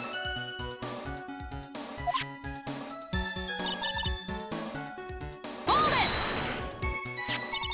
it! Were there any bad feelings between you and Mr. Swallow? No, none at all. We parted on very good terms. But that can't be. Our investigation also shows that it was a clean breakup. Huh, are you sure? Yes, it seems that they both wanted it that way. So the victim wanted to break up with her? So you're saying that Mr. Swallow also wanted to break up with you? Well, you see... What a cruel thing to ask a lovely young lady like this. By the way, I have never once considered leaving my wife. No one cares, Mr. Payne. She didn't deny it. That must mean Doug Swallow must have seen through her little act. He must have gotten a glimpse of her true nature. Listen to me, Mia. That woman has the judge in the palm of her hand, you see. So the only way to discredit her is to find a contradiction in her testimony.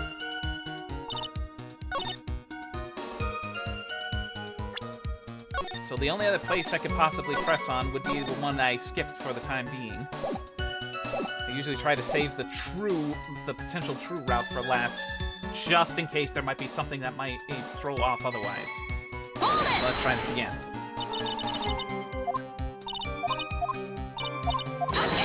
Yeah.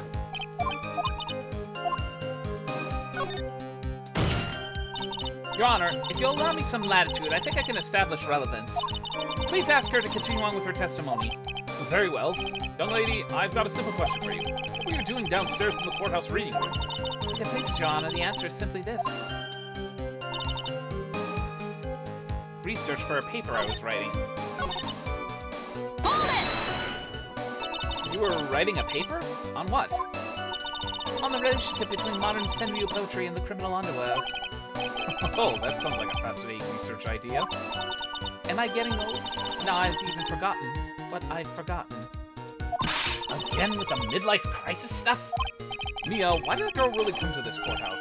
Isn't that what you wanted to know? Speaking of forgetting things, you haven't forgotten the police report, have you?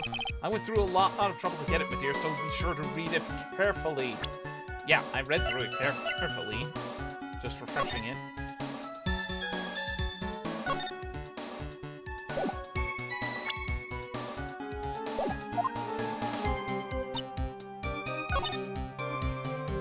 I feel like that's where the police report's gonna come in.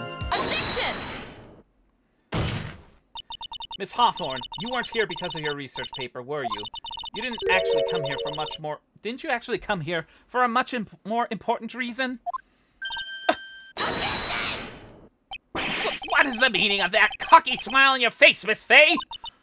8 months ago, right here in this very courthouse, there was another tragedy. Another tragedy? You mean the incident in which an attorney was poisoned? The name of the suspect in that incident is listed here in this report. And that name is Dahlia Hawthorne. What? Dahlia Hawthorne? Yes, the sweetie pie of everyone's eye, Miss Dahlia Hawthorne. She was the prime suspect in a criminal case just 8 months ago. Order! This is unbelievable! It's true then. The loveliest rose can hide the cruelest thorn. Miss Fay, that's not fair! You can't slander my witness with an unrelated case! I, Winston Payne, will not allow it! Mr. Prosecutor, I believe I was speaking. Pardon me. Go right ahead. It's true that about 8 months ago, the police expressed some interest in me. Express some interest, huh? Mr. Judge, sir, I know I'm under oath, so I'll tell you the absolute truth. I did not commit the crime that occurred during that incident 8 months ago. I see. Okay, I've tied the two crimes together.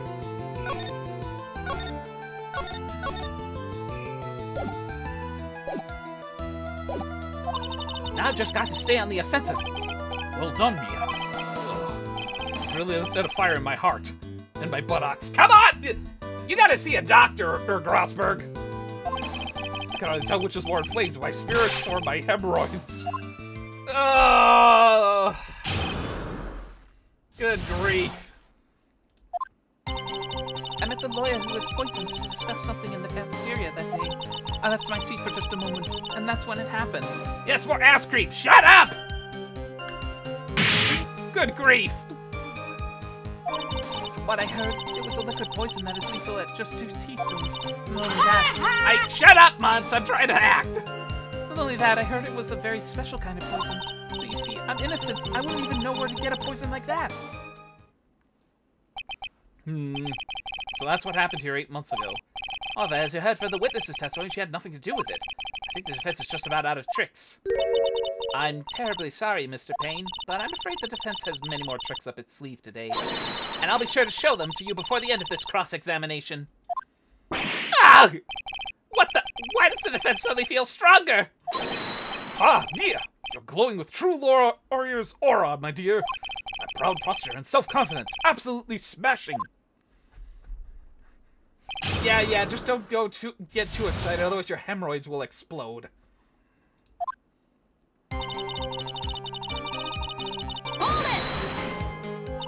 What were you talking about with the defense attorney? Well, I'm sorry, but that's confidential. According to the report, you were being interviewed regarding another case.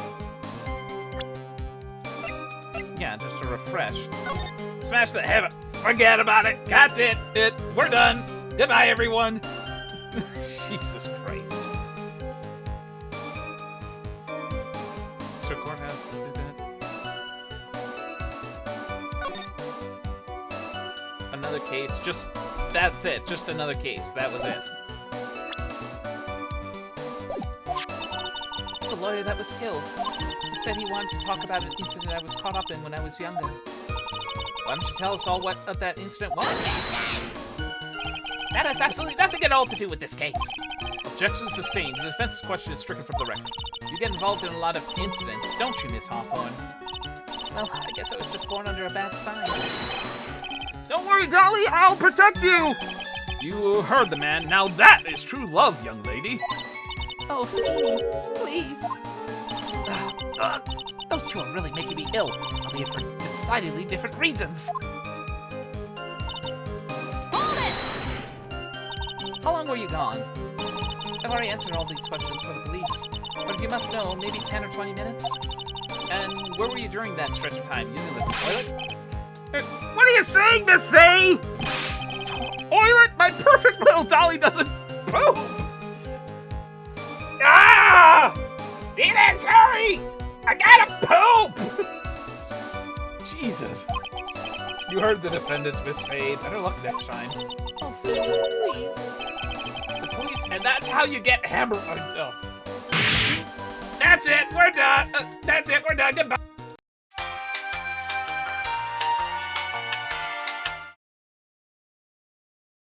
I'm kidding. I'm kidding.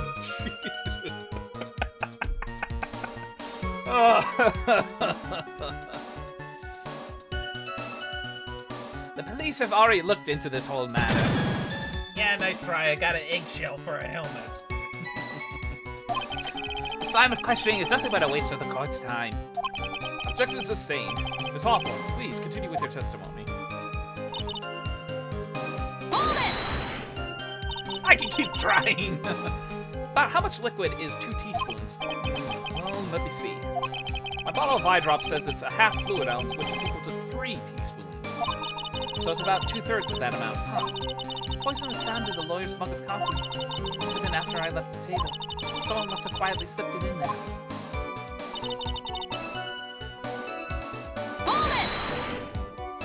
A special kind of poison. How so? Well, I heard that it's almost impossible to detect. Oh, and where would something like that come from?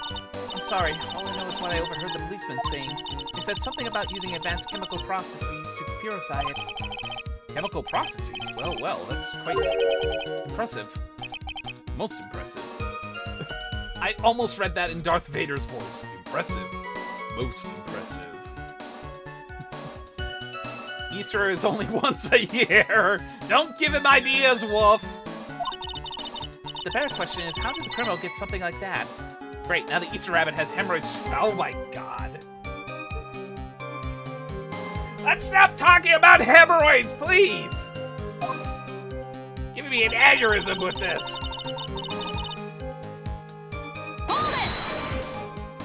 And that's the reason they didn't arrest you? No, you're not my real dad. Because no one could ever show you how... Because no one could show how you could have gotten the poison. I think that's a good enough reason, Madam Thay. She's right, and I think we've all had enough of Miss Faye's questions. So in essence, the main reason Miss Hoffman was never arrested for this crime was because no one could have shown how she could have obtained the poison. And all we have to do is find a way to establish how she could have gotten some, right? Great. Now just how did a literary student get a hold of the poison of all things?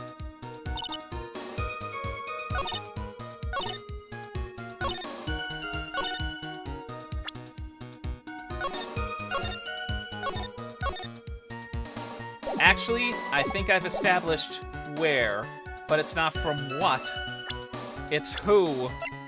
Addiction! You wouldn't know how to get that kind of poison? I don't believe you. What? In fact, you had easy access to that kind of a poison, didn't you? At your boyfriend's lab. Boyfriend? You mean the victim, Doug Swallow? That's right. Up until 8 months ago, Miss Hawthorne was dating Mr. Swallow. And if you'll recall, Mr. Swallow was a pharmacology student at Ivy University. Pharmacology? His laboratory contained highly advanced chemistry equipment.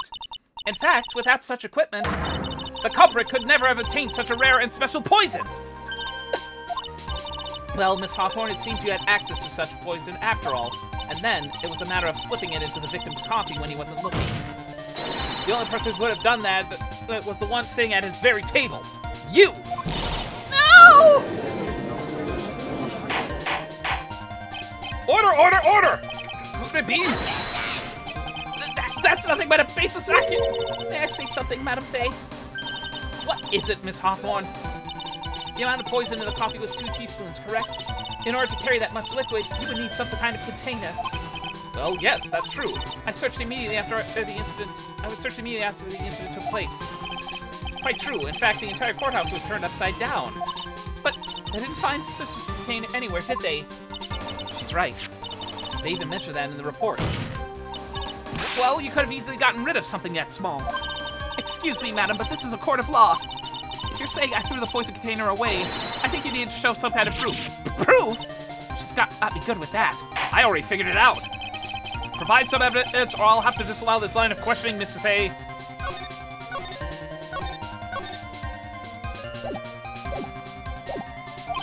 Unless we can come up with some evidence, we're going to lose this lead. The police conducted a full body search of Dahlia and the entire courthouse, and yet the container holding the poison disappeared right after the crime occurred. If you're going to accuse the young lady of committing murder, then where is the container this poison was carried in? What happened to it? It's right here. Take that! You were forced to get rid of the container in a hurry, weren't you? And that's why you passed it on to someone that had nothing to do with the case. Someone that you knew would be searched. Who is this person? Mr. Phoenix Wright, of course. So the defendant wasn't the witness's accomplice? Of course not. She gave the poison to him, disguised as a present. What? But that's... That's a charming little necklace. Is this a little bottle? It's really quite cute. So what about it? What does it mean, Miss Faye? The day that the witness met and fell for Phoenix Wright was 8 months ago, August 27th, the very same day as the poisoning incident. Under the pretense of love, the witness gave my client a present. All for the purpose of hiding the one piece of evidence that would give her away. What? Are you saying there's a deadly poison in here? No, there's no longer any poison in that bottle. However, I'm certain if the Prime Lab were to analyze it, they would find a trace amount.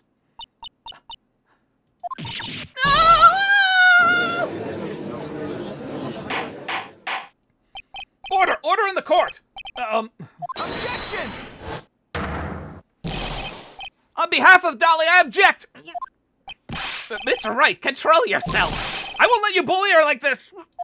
Mr. Wright, I thought I told you to stay in your seat! Mr. Wright, why? Why are you going through so much trouble to protect her? Why? Because I'm madly in love with her!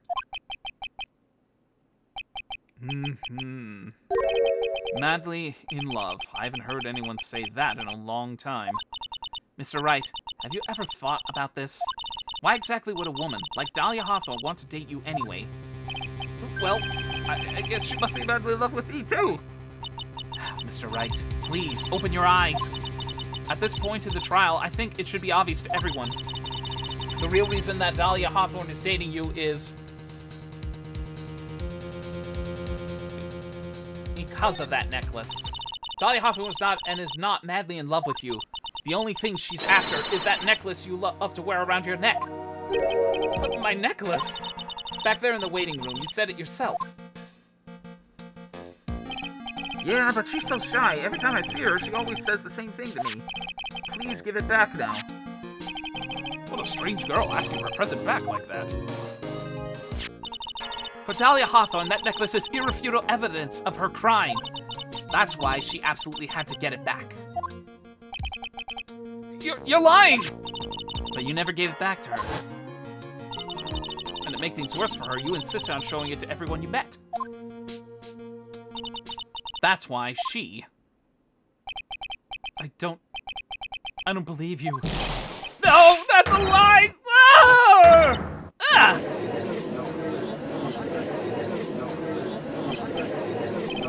Mia, are you alright? The defendant, he is getting away! Bailiff, hurry after him!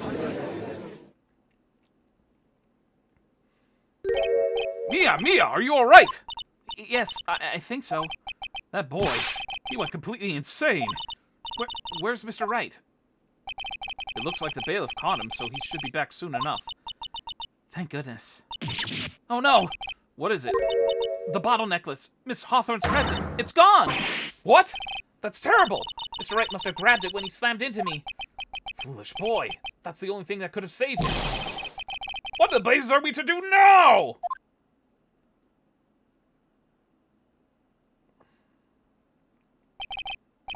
Mr. Wright, this sort of behavior is unprecedented in the history of this court. I'm sorry. I'm afraid your apology is not enough. Mr. Wright, what did you do with the bottle of necklace? Forgive me. I'm sorry. It's okay. Just give back the necklace. I ate it. You... What? You ate it? It was too big to swallow, so I had to chew it into little bits first, but yeah. Ah! What the... What is he doing now?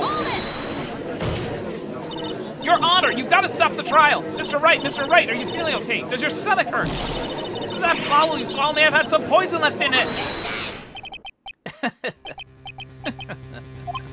It seems the defendant has proven the prosecution's case for us. Clearly, that bottle did not contain a deadly poison. How can you be so sure?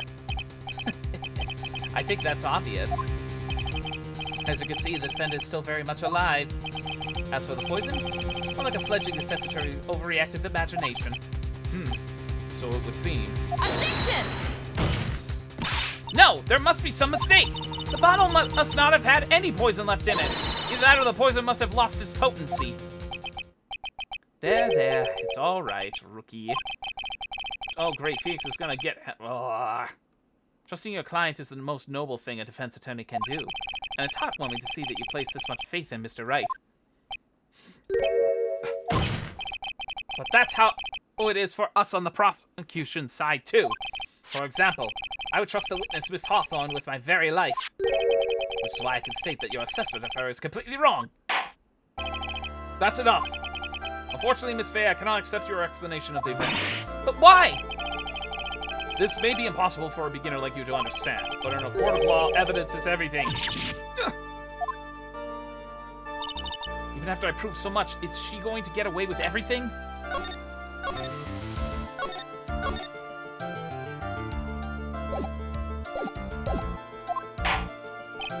Well, now that the suspicion surrounding Miss Hawthorne has been cleared up, I would like to proceed with the trial.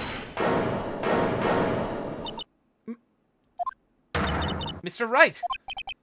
I'm sorry, Miss Faye. It totally slipped my mind. I'm really, really sorry. I know you believed in me. I feel like I really let you down. Mr. Wright, what are you trying to say? There's something I forgot to tell you. What is it? That day, the day I met Doug Swallow.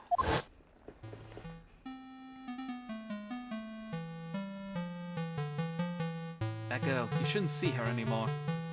Hey, it's none of your business.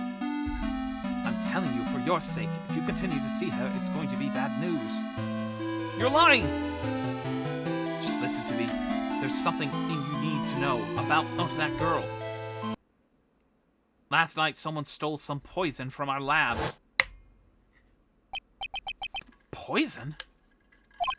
The same thing happened 8 months ago. A drug sample was stolen. She came to the lab that time, too. It could only have been her. That girl is a thief. Stop it! Don't talk about her like that! Ugh.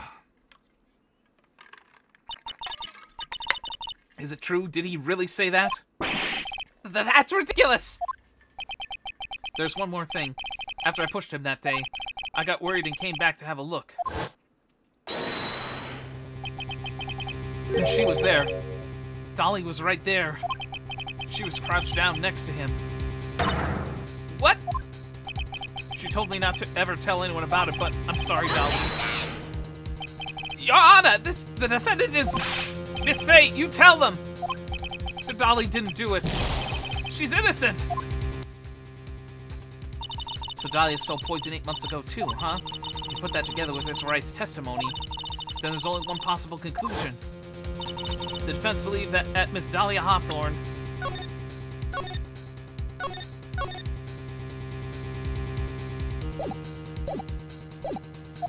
stole some poison on the night before she killed Doug Swallow. The night before?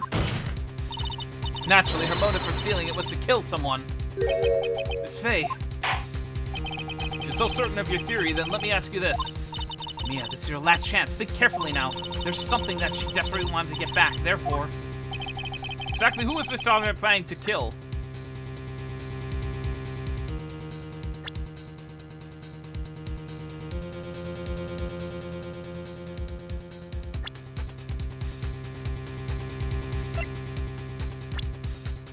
Oh boy, was it Phoenix himself? Take that! There was one person that was standing squarely in Miss Dahlia Hawthorne's way, and that person was Mr. Phoenix Wright! Me?! That's preposterous! After all, it was Doug Swallow that was murdered!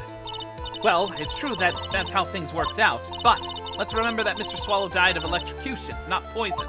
The person that Miss Hawthorne was planning to poison was, in fact, you, Phoenix Wright. There's no one else that it could be. How could that be? I thought Mr. Wright and Miss Hawthorne were in love. Poor Mr. Wright. This must be killing him. Hang in there. I'll bring her to justice. I swear it. As I said before, the only thing Miss Hawthorne truly cared about was the one piece of evidence linking her to that incident 8 months ago. That's right. The bottle necklace. That's all she cared about. Okay, that thing is made of gold and glass. I wonder how his teeth are. But even so, why? Why would she go so far as to murder him? 8 months ago, just after the fall of that attorney in the basement cafeteria, Dahlia Hawthorne could think of only one thing. How to get rid of the bottle necklace as quickly as possible. No, it can't be. It was a pretty good move she made too. The evidence was missing for a long time. There was just one big problem. Although she got him to hide the evidence, Mr. Wright refused to return it to her.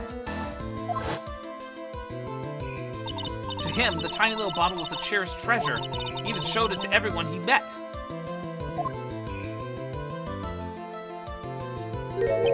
You mean that's why she tried to kill Mr. Wright? Correct, Your Honor. It was to retrieve that piece of evidence. That can't be true!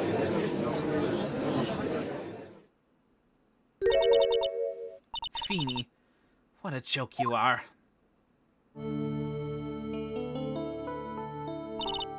Honestly, how can any woman ever count on you for anything? I even told you time and time again to keep your trap shut about me and that necklace. You disgust me. Miss Hawthorne? It appears that we're nearing the end of this trial. Fine. I can tell you plan on making me into a criminal no matter what I say. You are a criminal, Miss Hawthorne. We'll see about that. But first, where's your evidence? It seems your snively little crybaby of a client has eaten the bottle as a snack. Well,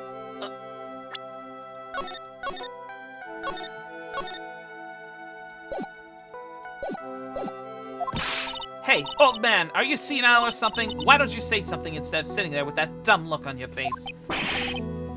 Miss Hawthorne, what's happened to you? Are you really that shocked?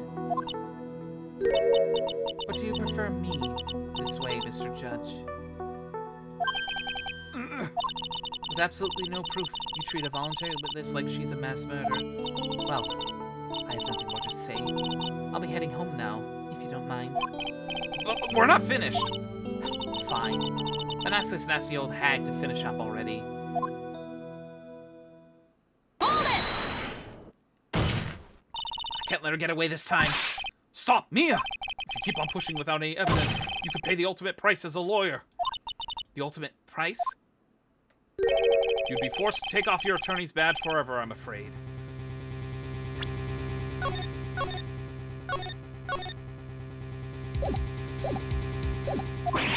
No! You'd better think it over carefully, Miss Faye. Or should I say, Miss Gray? Well, Miss Faye, can you provide evidence that would establish her guilt once and for all? If I mess up here, my career as a lawyer is over. But to be honest, at this point, I don't have any evidence that's well-founded. Even so, I'd rather lose my attorney's badge than let her get away with murder. Your Honor, the defense would like to present proof. Impossible! You can't possibly... Stupid woman. It's the opinion of the court that there's already been enough discussion. Therefore, I will allow only one piece of evidence to be presented. Just one? You are unable to establish her guilt, and I'm afraid that a very harsh verdict will immediately hand it down on Mr. Wright. I understand, Your Honor. I can just imagine the headlines for tomorrow's newspaper. Up-and-coming lawyer plummets to earth before she gets the chance to soar. She was planning to poison Mr. Wright. If that's the case, then the poison was probably in there. Well, apparently I have multiple chances despite it being only one piece I can provide. I guess it was under the presumption that my life would be down so low to the point that I would only have one chance left. Am I correct on making that presumption, Miles? Irrefutable proof.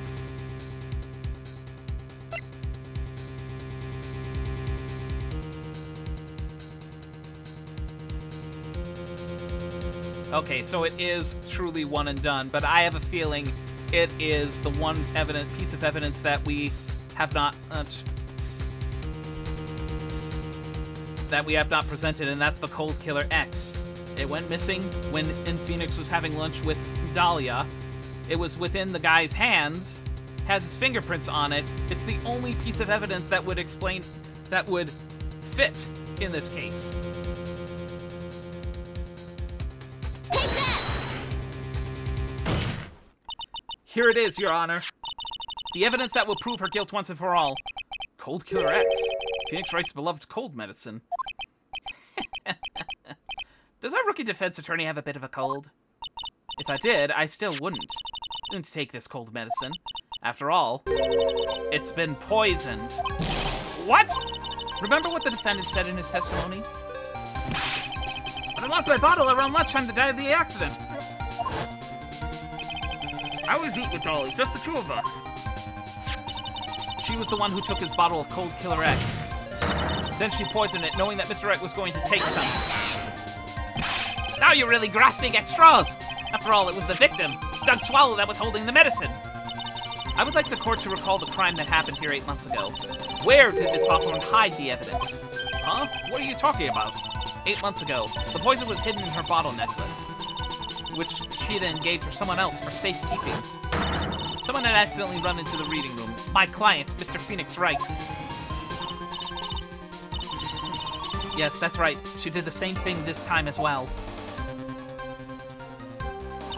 After shoving the victim, Mr. Phoenix Wright left the scene of the crime. That's when the murderer, Dahlia Hawthorne, appeared. With her, she was carrying the poisoned bottle of Cold Killer X. This, of course, was so she could carry out her plan to murder Mr. Wright. I believe she did testify that she was going to meet with the defendant. Yes, and she heard and saw everything that happened at the scene of the crime, including what the defendant and victim were arguing about, and cut the electrical cable. That's when she realized, I can't allow Doug Swallow to live. She used the severed electrical cable to silence him forever. Unfortunately for her, this was when the problem occurred. Mr. Wright, who she thought had left the scene, came back to check on the victim. And on top of that, because of the power outage, some students showed up as well. It's hardly any wonder that she was, as she put it, in a state of panic. Recall that she was carrying the bottle of poisoned cold medicine. She must have thought, what if they searched me like they did 8 months ago? 8 months ago? Yes, she disposed of the evidence exactly the same way as she did back then. She had someone else hold it. In this case, Doug Swallow.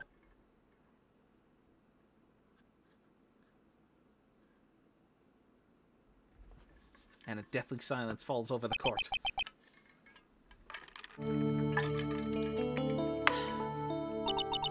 Oh, come now, everyone. Surely you aren't fooled, are you? This stupid woman, she's nothing but a filthy, stinking liar. Right, Mr. Prosecutor? Huh? Yes, that's exactly right. It's just pure desperation. Objection! I wonder which one of us is the desperate one. So, Miss Hawthorne. This cold medicine. I wonder if you wouldn't mind taking some. Well, Mr. Wright ate that necklace of yours, right? Now it's your turn to prove your innocence. What do you say? If I'm just a filthy, stinking liar, then there's no need to worry. So come on, show us! I dare you to take some of this medicine now! Mia Fey! Mia Fey!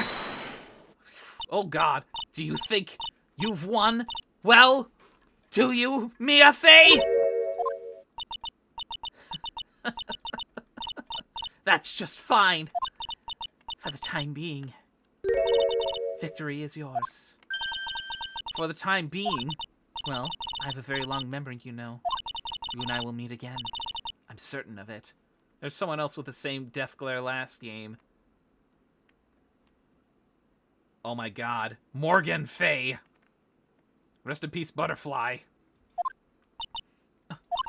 Well then, Mr. Judge, I'll see you later too, okay? Huh? Why? Yes. I'm going to spend a little quality time with the men in blue now. I wish you all the best.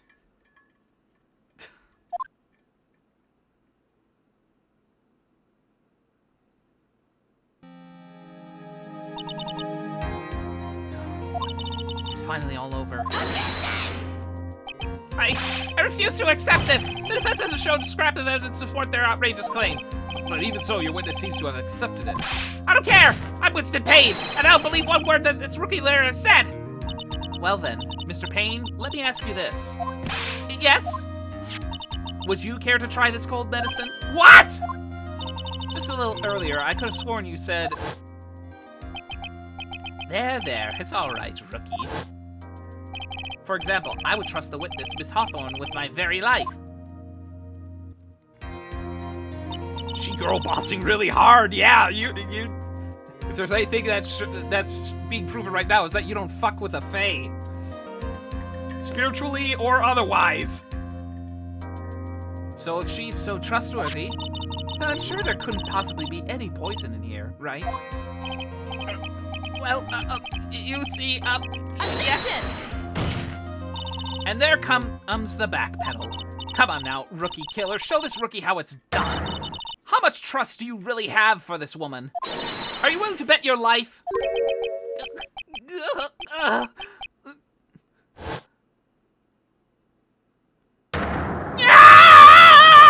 hair! It's flying off! My beautiful hair! No! Okay, I figured this case was gonna make him lose his hair. And his confidence. Mr. Payne, about Miss Dahlia Hawthorne? Yes, Your Honor. I'll file up the papers for her immediate arrest. Tragic, but not surprising. I knew there was something suspicious about her from the very beginning. Bullshit! Don't lie, just admit you are wrong. By the way, Miss Faye? Yes, Your Honor? Was it just me, or did you and Miss Dahlia Hawthorne seem to know each other? Your Honor, whether we did or not has no bearing on this case. Very well. Mr. Payne? This can't be happening. This is a nightmare. It's like losing my daughter. Losing to your daughter. It appears Mr. Payne has lost his spirit along with his hair. Does the defendant have anything further to say? It can't be true. My dear Dolly! Shoo! Very well then. I believe I'm ready to pass judgment and bring this trial to an end. The court finds the defendant, Phoenix Wright, not guilty. Even his sprite is missing his pompadour now. The mini door. This court is adjourned.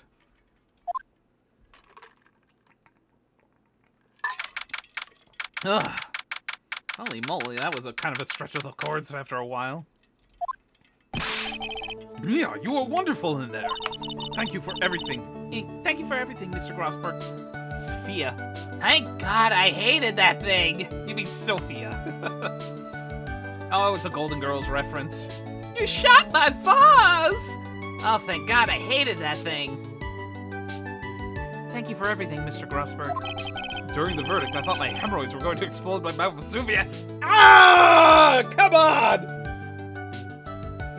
That's it, bye-bye!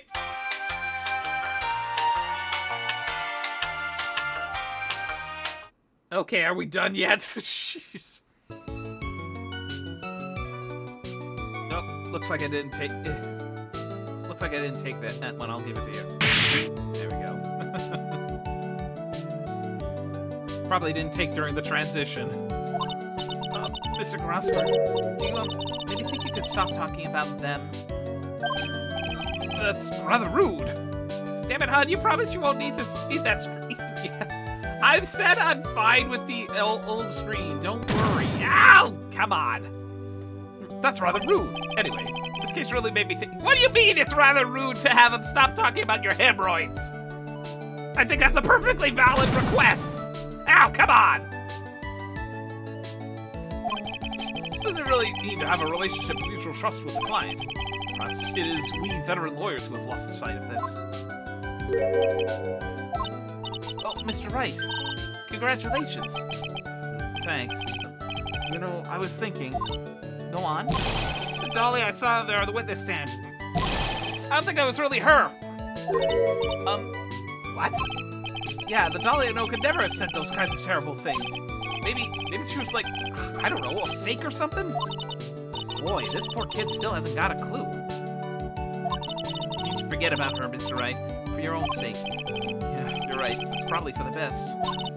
Also, you need to relax a bit more. Try to grow up a little.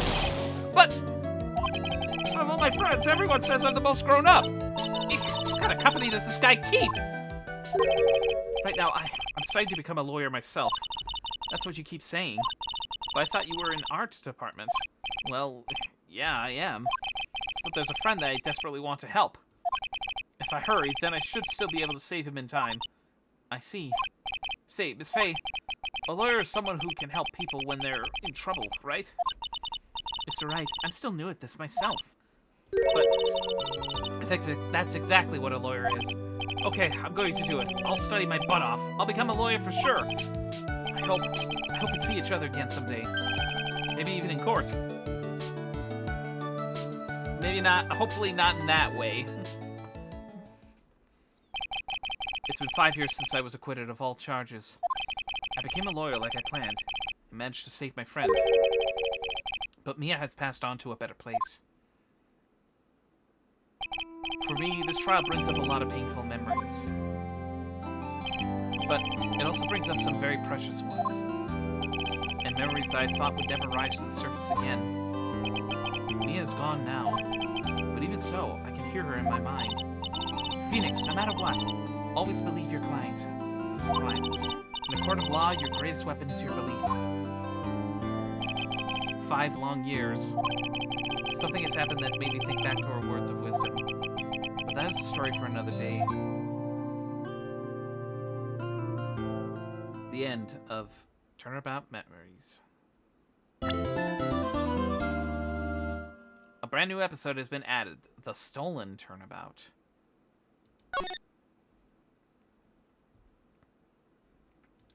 Yep.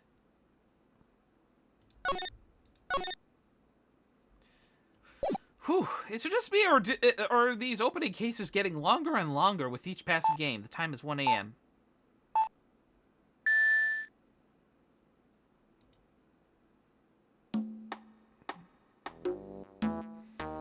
Detective, we made it! Phew. What a relief. Glad the jewel is still safe. Dick! Oh, you said it, pal. Must have been our rock-solid security that scared him off. Would you mind opening the safe just to double-check? Dick! No, that was a perfect time. I thought...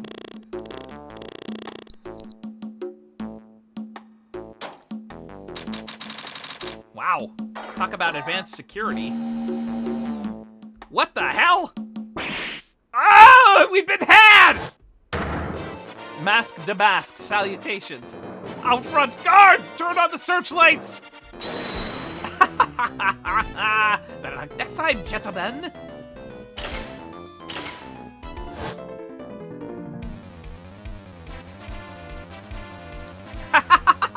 Excuse me, but I'm afraid I must be leaving now.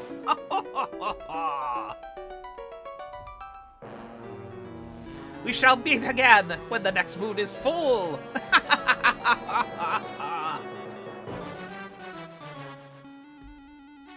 God damn it, Pac-Man strikes again.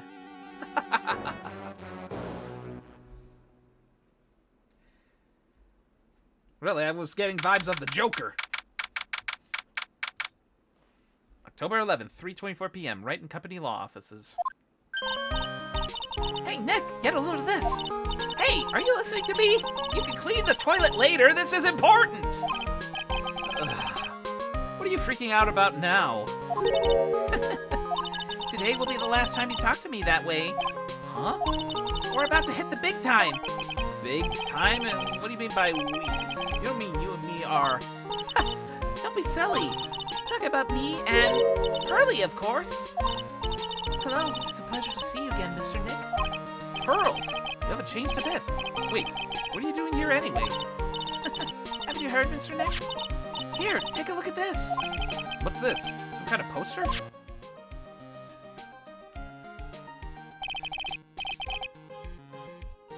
Oh, Korean Village. Isn't that... That's that broken urn that Pearl broke in the last game. Treasure Exhibition, the Sacred Urn, Korean Village. That's right. It's our hometown. Pearly and mine, that is. What's this about treasures from the boonies? Oh, that's very funny. You can laugh all you want. But you'll be singing another tune tonight. Tonight? What about tonight? The Treasures of Korean exhibit doesn't actually start until next week, but the promoter sent us some special VIP entry passes. That's why I dressed up extra special today. What do you think, Nick? Same Maya, different day. There's nothing different. This young lady here is Maya Fey, the younger sister of Mia Fey, my friend and mentor. I first met her 2 years ago. I was working on the case surrounding Mia's death, and ever since then... I've been the one who's keeping this law office afloat from behind the scenes. Actually, that's just a cover for her true identity. In reality, she's a spirit medium, And a bit of a shady character. Yeah, no shit. Hey, who are you calling shady? And this little girl is Pearl Faye, but I usually call her Pearls. She's Maya's cousin, and a spirit medium in training herself. I know I'm a bit young, but I want to help in any way I can, Mr. Nick.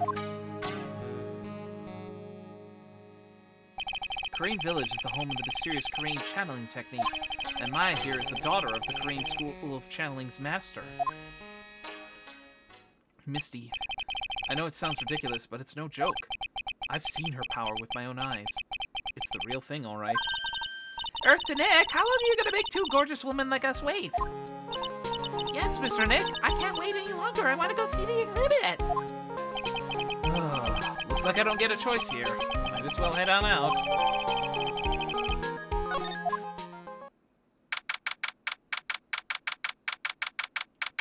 October 11th, 7:18 p.m. Lord Lee Taylor, main exhibit hall. Lord Lee Taylor, city's fanciest and most expensive department store. Treasure exhibit, huh? I have to admit, I'm pretty impressed.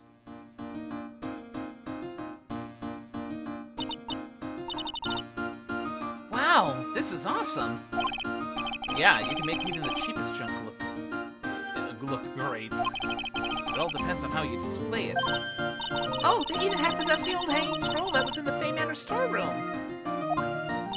Oh yeah, I remember scribbling on it when I was a little girl.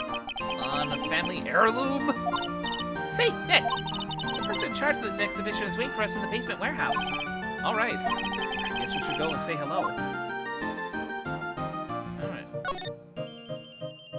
I was actually kind of curious to see if there might have been a bullet hole somewhere in there. I think I remember this old folding screen here. I'm pretty sure it was an important piece of evidence in that murder case that happened in Korean Village. This folding screen is the greatest of all the spirit channeling secrets.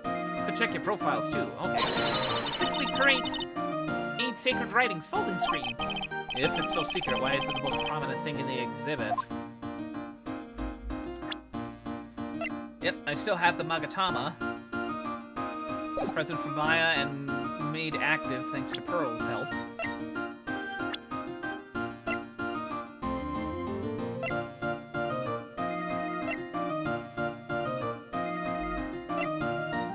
Me, what more can I say? This is my third year as a young but skilled lawyer.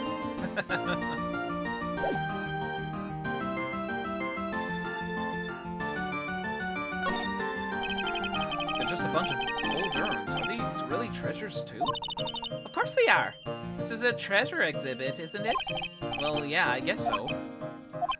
So all it takes to be a treasure is age? No wonder nobody likes museums. Oh, Mr. Maya, look! I can't believe it! Ah, it's so cute! It's a little diorama of Korean Village. Yeah, look at that. But somehow it seems to reek of dreariness. Oh, Mr. Maya, it's your house! It even says Fay Manor on it. Yikes, you're right! I don't want to add the famous in front of it. Don't do it, Maya. They might get mad. But are there hemorrhoids? Will you shut up about the hemorrhoids? What's with this big cushion? It's just lying around with nothing on it. Well, it must be for the greatest treasure of all. Greatest treasure? Is there something like that? Huh? Why? Of course there is. Thank you for the pets. Oh boy. Might be a little more smooth than expected because of the eggshell. Really? Yeah, of course. Yeah, I thought it would really take your breath away.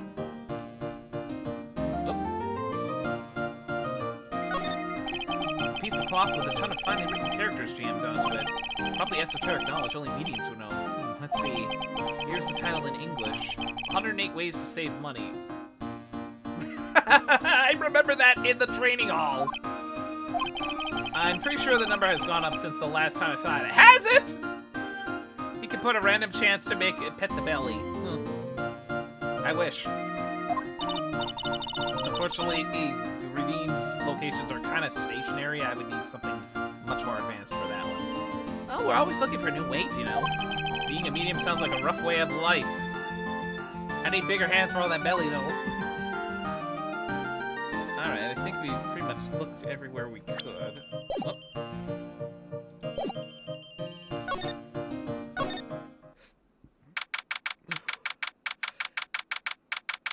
I feel like this is just basically a revamp of the parking garage from Case 5 in the first game, because the angles and layout look so familiar. Yep, this is a basement warehouse, all right. This place is scary. I feel like a monster could jump out at any time. Don't be scared, Pearly. I'll protect you. Oh, Mr. Wright. A monster, you were right! Huh? A monster? Good evening. It's good to see you again. Adrian! I know you. Nice to see you again. And too, little miss. Hello. Is she a friend of yours, Nick? And how do you know her, Pearly? Nice to meet you. I'm Adrian Andrews. I'm in charge of the promotion and planning for this treasure exhibit. I'm also responsible for the security arrangements.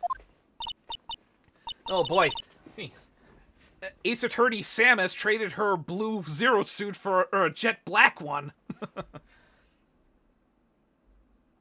This was done before that case was made, looking far less glum than before. It sure has changed since we last met. So, this is the warehouse. The really valuable exhibit items are still stored away in here.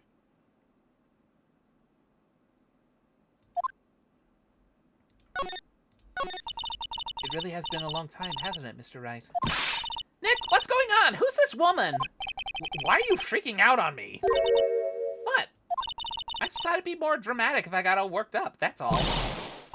Mr. Kabaya, you shouldn't let him off the hook so easily. Please, Maya, don't say anything that'll kneel pearls further. Mr. Wright was there for me when I really needed help. It was something that happened 7 months ago. You remember, don't you, the Nickel Samurai case? Not really. I was stuck in a dark wine cellar. Did that escape your memory, Nick? After that, I quit being a manager and started this job. Wow, that's tough. Sorry, Miss Andrews, if it wasn't for us. No, don't say that. I'm glad the whole thing happened. Thanks to you and everyone else that was involved, I was able to change my whole life. I really am grateful. Whew, that's a relief. I'm really impressed, Miss Andrews. Handling a huge exhibition like this must be very tiring. Well, Lordly Taylor is celebrating their 200th anniversary this year. The works on display in the main exhibition hall are worthy of the finest museums. Woohoo! Did you hear that, Pearly? The finest museums. Yes, I did. That's really wonderful. So this basement warehouse is pretty well protected, huh? Of course it is. After all, there are some priceless treasures here. Security guards are all very highly trained as well. Fiddling with the book instead of the card this time. That sounds good, so what's with that face she's making?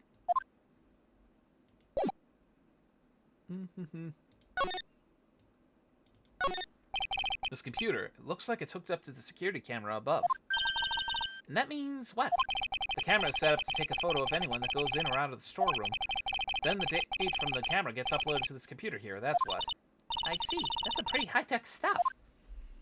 It's, well, given the way the camera looks, it's probably no different from what was set up at that studio in the first game. Security camera is trained on the warehouse door. It's set to take a picture of anyone that enters or exits the door. An ounce of prevention is worth a pound of cure, they say. It looks like a part of a big signboard. All I can read on it is the burr.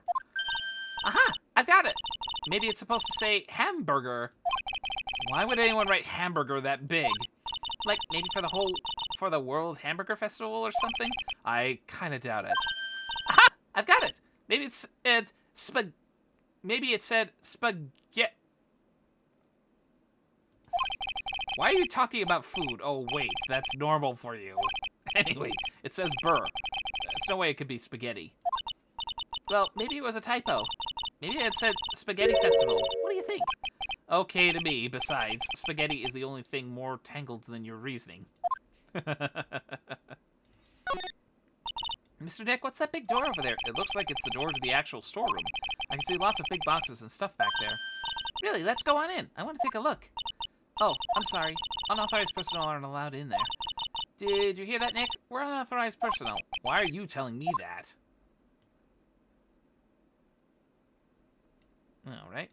Slide on over. Oh my goodness.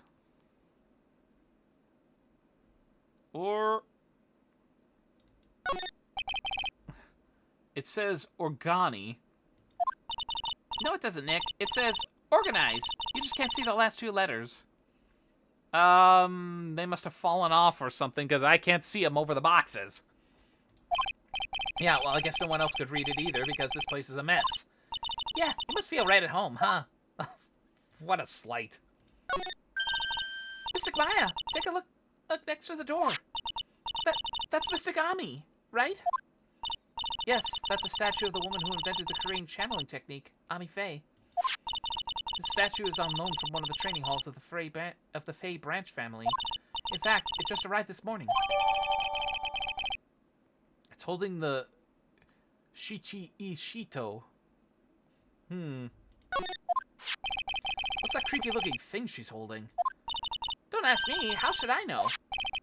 Well, you are the future master, right? Maybe so, but this is the first time I've ever seen this statue. That thing is the Korean Shichishito. It's a ceremonial sword. It's not a real weapon, so the blade isn't sharp. Yeah, but it's probably sharp enough. Ah, phooey. I wanted to cut something. What are you eyeing me for? Oh, look, it's already 8. Have you all eaten yet? Well, actually, I've already made a reservation at the restaurant on the 12th floor. Why don't we all dine together?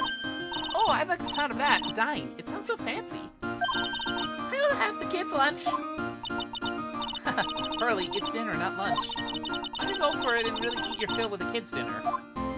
Okay, in that case, 1 kid's dinner for me. Shall we head upstairs then? After that pleasant evening, all that remained was to wait for the exhibition's opening. It was wonderful seeing Miss Andrews looking so happy. None of us could have imagined that the very next day something terrible would happen. 10:09, Wright and Company offices. Nick, this is terrible!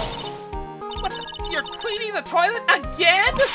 I never knew you were such a toilet freak! What the hell is going in that toilet that you need to clean it every day? And don't say shit. Give me a break, would you? My brain just hit the snooze button for the 5th time. I'm going to turn on the TV. Got an update in the recent treasure heist. Based on clues found at the scene of the crime, authorities have announced that they believe it was the work of the renowned master thief, Mask the Mask. Mask the Mask? According to spokesperson, Lordy Taylor received a threat letter some days ago. This is the 5th heist by this phantom thief, who only targets rare treasures. Lordly Taylor? Well, Nick, what are you gonna do? Don't you dare go back to scrubbing the toilet. Treasure, Lordy Taylor, you don't think...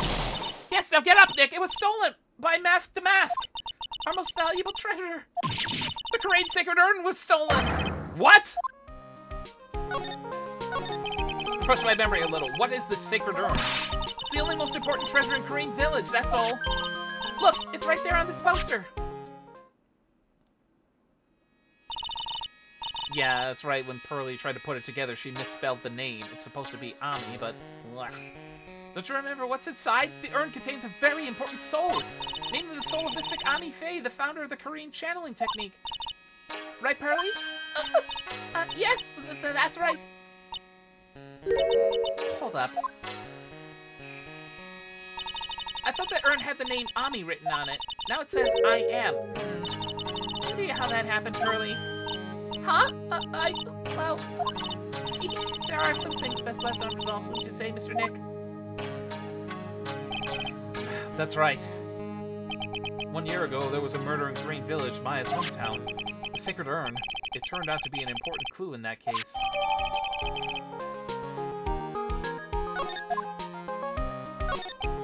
Okay, the toilet is shinier than the judge's head, so... The toilet is shinier than the judge's head, so let's see what's next. God damn, Nick. What's wrong with you, Nick?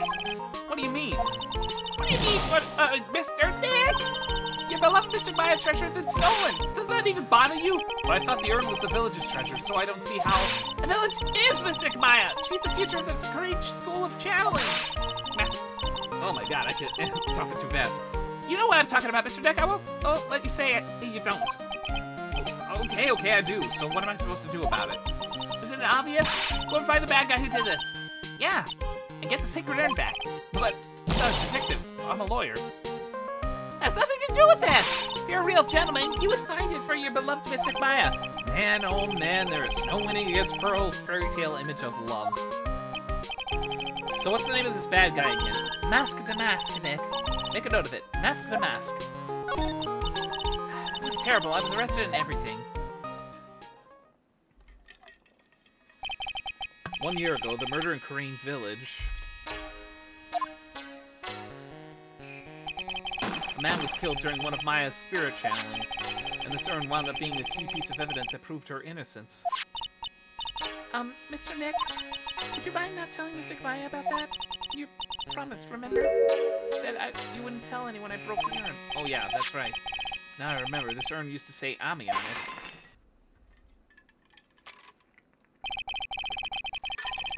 Until Pearls accidentally broke it into a million pieces. She tried to secretly fix it. Let's just say it didn't work out so well. Sorry, I'm not so good at arts and crafts spelling either. Anyway, this is how her gluing project turned out. She put the pieces together wrong, and now instead of Ami, it says, I am. I can't believe no one's noticed this until now, a whole year later. I can't believe it myself. Oh boy. I wonder if that cushion was where the urn was supposed to go. Right, let's see if we can find some clues that might lead us to the bad guy. But it doesn't look like anything has been disturbed. Yeah, it looks pretty much the same as it did last night. Bad guy, huh? You can't poke around here, pal! Wait a minute, that voice. Oh no, not him again! Dick! It's you, and I'm the one who should be saying not again! Why is it every time something bad happens, you always show up, pal? Exactly. I am Weasel. I should be asking you that. Aren't there any other detectives? No, I should be asking you that. What are you doing hanging around here? Hey, I asked you first. What do you hear any... All right, we got it. Why don't you two kiss and make up already? Hello. It's been a long time, Mr. Scruffy Detective. Oh, it's you, Little Missy. Actually, my name is Gumshoe. Detective Dick Gumshoe. Now's a good chance for you to try and remember it right. And if it's all too long for you, you could just call him Dick. We're all calling him Dick. Miles is calling him Dick. Wolf's calling him Dick. I'm calling him Dick. Just like that. Dick. Back-to-back dicks. At least that didn't get overwritten. Yeah, good to see you again too, I guess. Mr. Detective, can you tell us about what happened? Oh, you're trying to remember my name. Atta girl. It's Gumshoe, okay? Anyway, the thief stole something called the Sacred Urn. I know about that. Oh, well, the criminal's name is, Mask to Mask. I know about that, too. Detective, can't you tell us something other than that? Well, I guess I sort of kind of owe you guys, in a way. The crime occurred last night at around 1:30 in the morning. How exactly do you know that? We got an emergency phone call from a guard at the scene of the crime now. He said the urn was just stolen. The scene of the crime? You mean here, right? Wrong. That urn was being kept under careful guard in the basement warehouse. Basement warehouse, huh? So who was guarding the basement warehouse? That guy! Hey, it's all his fault that the thief got away, pal. He solves one case and gets a swell head thinking that he's an ace detective. Ace detective? Hey, Detective Gumshoe, about this Mask to Mask. Is he famous? What? You're joking, right, Nick? Mask to Mask is the hottest thing since sliced bread. Really?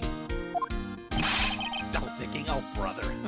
Sometimes he appears as a museum guard. Sometimes he appears as a big brown bear known to surprise unsuspecting victims. I swear to God, if he's also a brown bear that's randomly punching with him during a ritual in the woods, I'm gonna flip. But underneath those disguises is true Mask to Mask. So he's some kind of master of disguise, huh? And he goes after the finest works of art, pal. Last night with his 5th heist. If Lordy Taylor had only cooperated, I could have caught him this time. What? Then you knew he was planning on stealing the Sacred Urn? Of course I did. The guy always sends his calling card before he steals something. Calling card, huh? They mentioned that on TV. So why do you call him an ace detective anyway? That's what he calls himself, pal. I didn't make it up. So, what's he like? Well, I told you, Master Master's made 5 heists so far. On the 4th heist, Mr. Ace Detective managed to get the stolen treasure back. Wow! That's impressive. All by himself? Yeah, I gotta admit, pal. Maybe he really is as good as he says. Every time the thief sends one of his calling cards, we send our men on a stakeout. None of us has ever gotten so much as a glimpse of the guy. But Mr. Ace Detective was able to retrieve the stolen treasure from the thief. Anyway, he's at the scene of the crime right now, looking for clues. So he's down in the basement warehouse, huh? So, what's this calling card? Here it is. But don't show it to anyone. It's top secret, okay, pal? What's this mark on the front? That's Master Master's signature emblem, pal. You could say it's his mark. All of his calling cards have got it on them. They didn't mention that on the news flash. We're withholding that detail from the public for operational reasons. The only way we can tell if the calling card is real or not is by his emblem. That makes sense. When you get famous, there are always imitators. Mr. Deck, if you work a little harder, maybe you can have your own copycat someday. Thanks, I guess.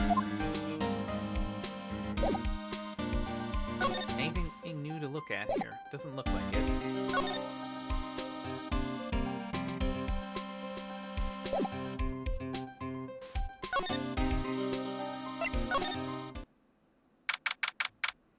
Lordy Taylor, basement warehouse. No matter how many times I come here, this place always gives me the chills. The sword is the sword is bent on the ground. That's probably because it's air conditioned to protect the art pieces, you know.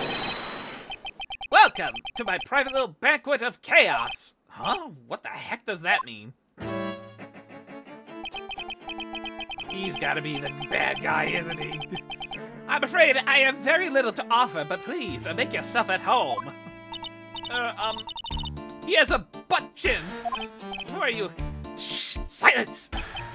Oh, it's the guy that my eye emote is based on. Have a look.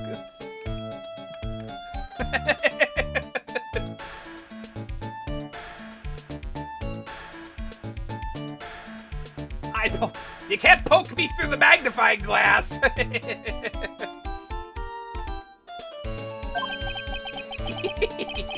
Now I see. It's all becoming clear. What do you see? Zvari! The truth has once again been elegantly revealed to me. A lawyer and a spirit medium. Neither are very advanced at their trade.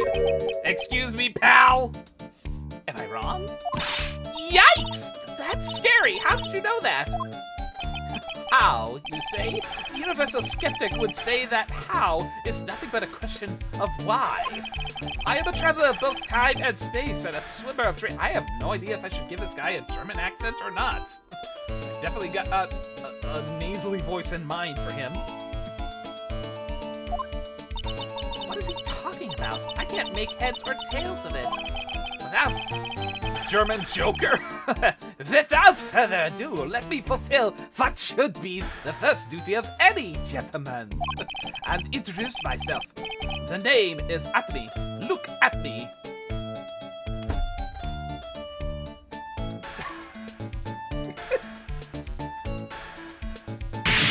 Good grief! Shut up, Munts! Ace Detective. Oh, hi. Don't let him intimidate you, Nick. Stand up and show him what you're made of. The name's Wright. Felix Wright. Ace Attorney. Well, look at me! I'm Maya Faye, Ace Spirit Medium. I'm, Pearl Faye, Mr. Maya's cousin and a Spirit Medium, Ace Apprentice. Excellent! Well then, shall we begin our little game? Game? Why does the phrase sound one short of a baker's dozen come to mind with this guy? Well, show him what I'm made of. I'm sorry, I can't be more helpful. But I've no interest save that of finding evidence against my arch rival. Nah, it's okay. It's just a bit of a piddling evidence hog. That's his defense style. A piddling evidence hog, you say? Hey, in that case, I simply be wasting my breath. Well, I guess you're right. Thanks, Maya. Why couldn't you have said I was a rival and not a piddling evidence hog?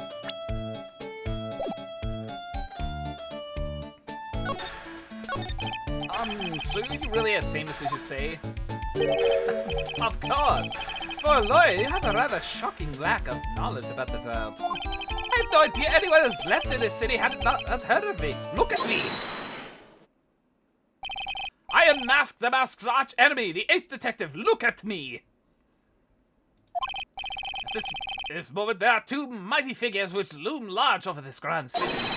One embodies the nefarious forces of darkness, the other the angelic cherubs of light. Boy, now I'm really lost. What is he saying, Nick? I have been personally on the heels of this villain since his first crime. After learning this criminal's patterns, I thwarted his latest loathsome larceny. I even returned the target of his tyranny, the portrait of Megina, to the crime scene. I did it all by myself. I took it back from Mask the Mask. With my bloody mind and my brilliant muscles. Yeah, they mentioned it on the news in the Great People Around Town segment. They said that the museum gave you an incredible jewel as a reward. Well, compared to the treasure I retrieved them, it's not much. So, in the end, the only thing that makes you great is your own self-praise. Talk about narcissism. Oh, tell us what you know about Master Mask. And keep it simple, please. Like about how I have devoted my life to thwarting his dastardly deeds. Last night, here in the bowels of the store, we were locked in a most glorious battle. I see. Hang on a second. You were here last night? Here in Lordy Taylor? Naturally. Wherever Damask goes, you will find Atomy laying his elegant traps. Elegant traps? More like big Damask out-eleganced you and made a beautiful getaway. But this time I allowed him to escape with the illusion of victory. I wonder if I should ask him about what happened last night in more detail. Can you tell us exactly what happened here last night? But of course, after all, I always say there should be those secrets between aces. I have a feeling someone in chat fairly recently would say, oh, he's ace too? Flattery will get you nowhere, Flattery will get you nowhere, Pinocchio! I first received the request for my services 20 days ago. And it was 10 days ago that we received Master Mask's calling card.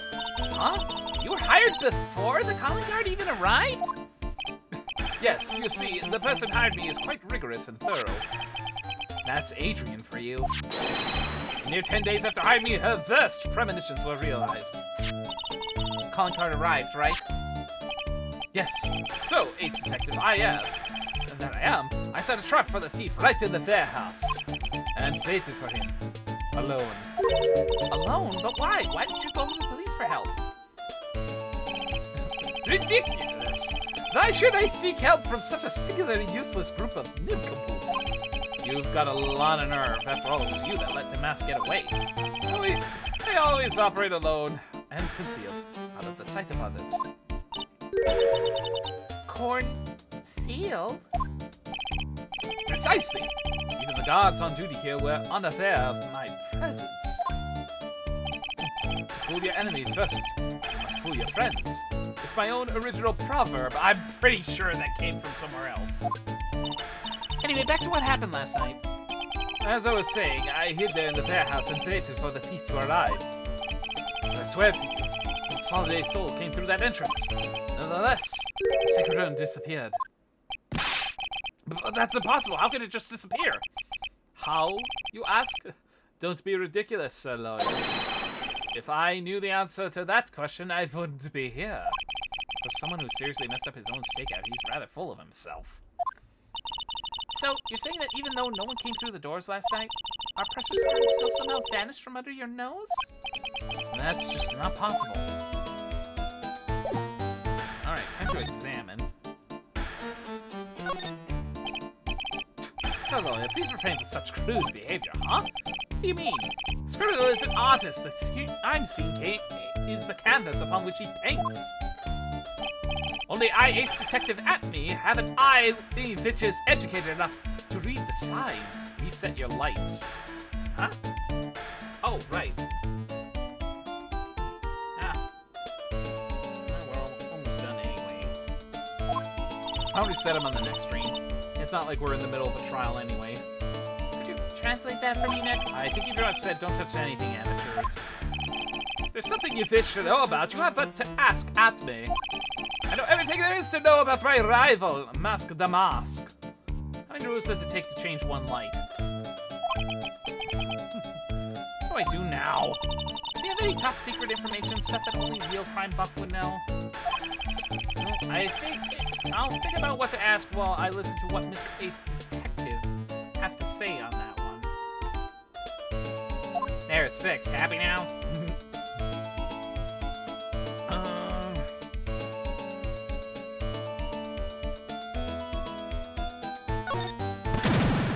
Hi, come on.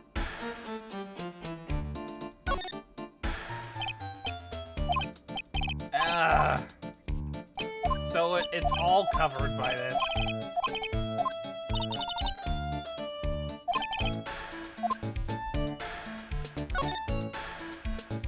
Yeah, everything is marked already. Okay.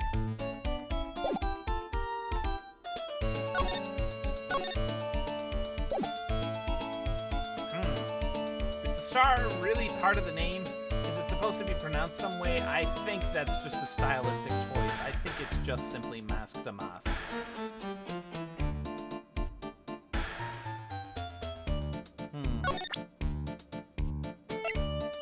Well, I have a feeling it's probably going to be this. Mask to Mask calling card. It's got his emblem printed on it, right? Quite impressive. But I would expect nothing less from my arch rival. Surprised to see you in possession of such a top-secret piece of information. Well, we've got an ace lawyer, an ace spirit medium, and an ace cousin apprentice here. Yes, indeed. I think I could learn to like you, my professional ace. My fellow ace professionals. I don't know if I really want this guy to like us. Ever. Well, sir lawyer. I've been told that you too are pursuing the mysterious thief. Well, I'm not sure I would say that exactly. That's right! We're going to find the sacred urn no matter what we have to do. Excellent. I will trust you. I want you to take a look around while I investigate elsewhere. If perchance you should discover something of value, return them to my office. My Office of Earthly Delights, the Abbey Detective Agency. Office of Earthly Delights? Well then, sir lawyer, if you'll excuse me, I have much to do. And there he goes. Wait a minute! He's gone. I don't like the idea of doing this guy's work for him. Come on, Nick. Don't worry about it. It's no big deal. Let's hurry up and investigate before he changes his mind. I'll go to his office too. Take me with you, okay? I feel like that's a bad idea, but I think that's where we're gonna wrap things up for today. Woof! I managed to get through the first case relatively unscathed. Someone actually said as mask star to mask, just to be funny. So literally, it's saying it literally. Alright. Well, like I said, that'll do it for today. And we'll we'll continue on this adventure next Sunday. As for Thursday, well, something new awaits. We'll see what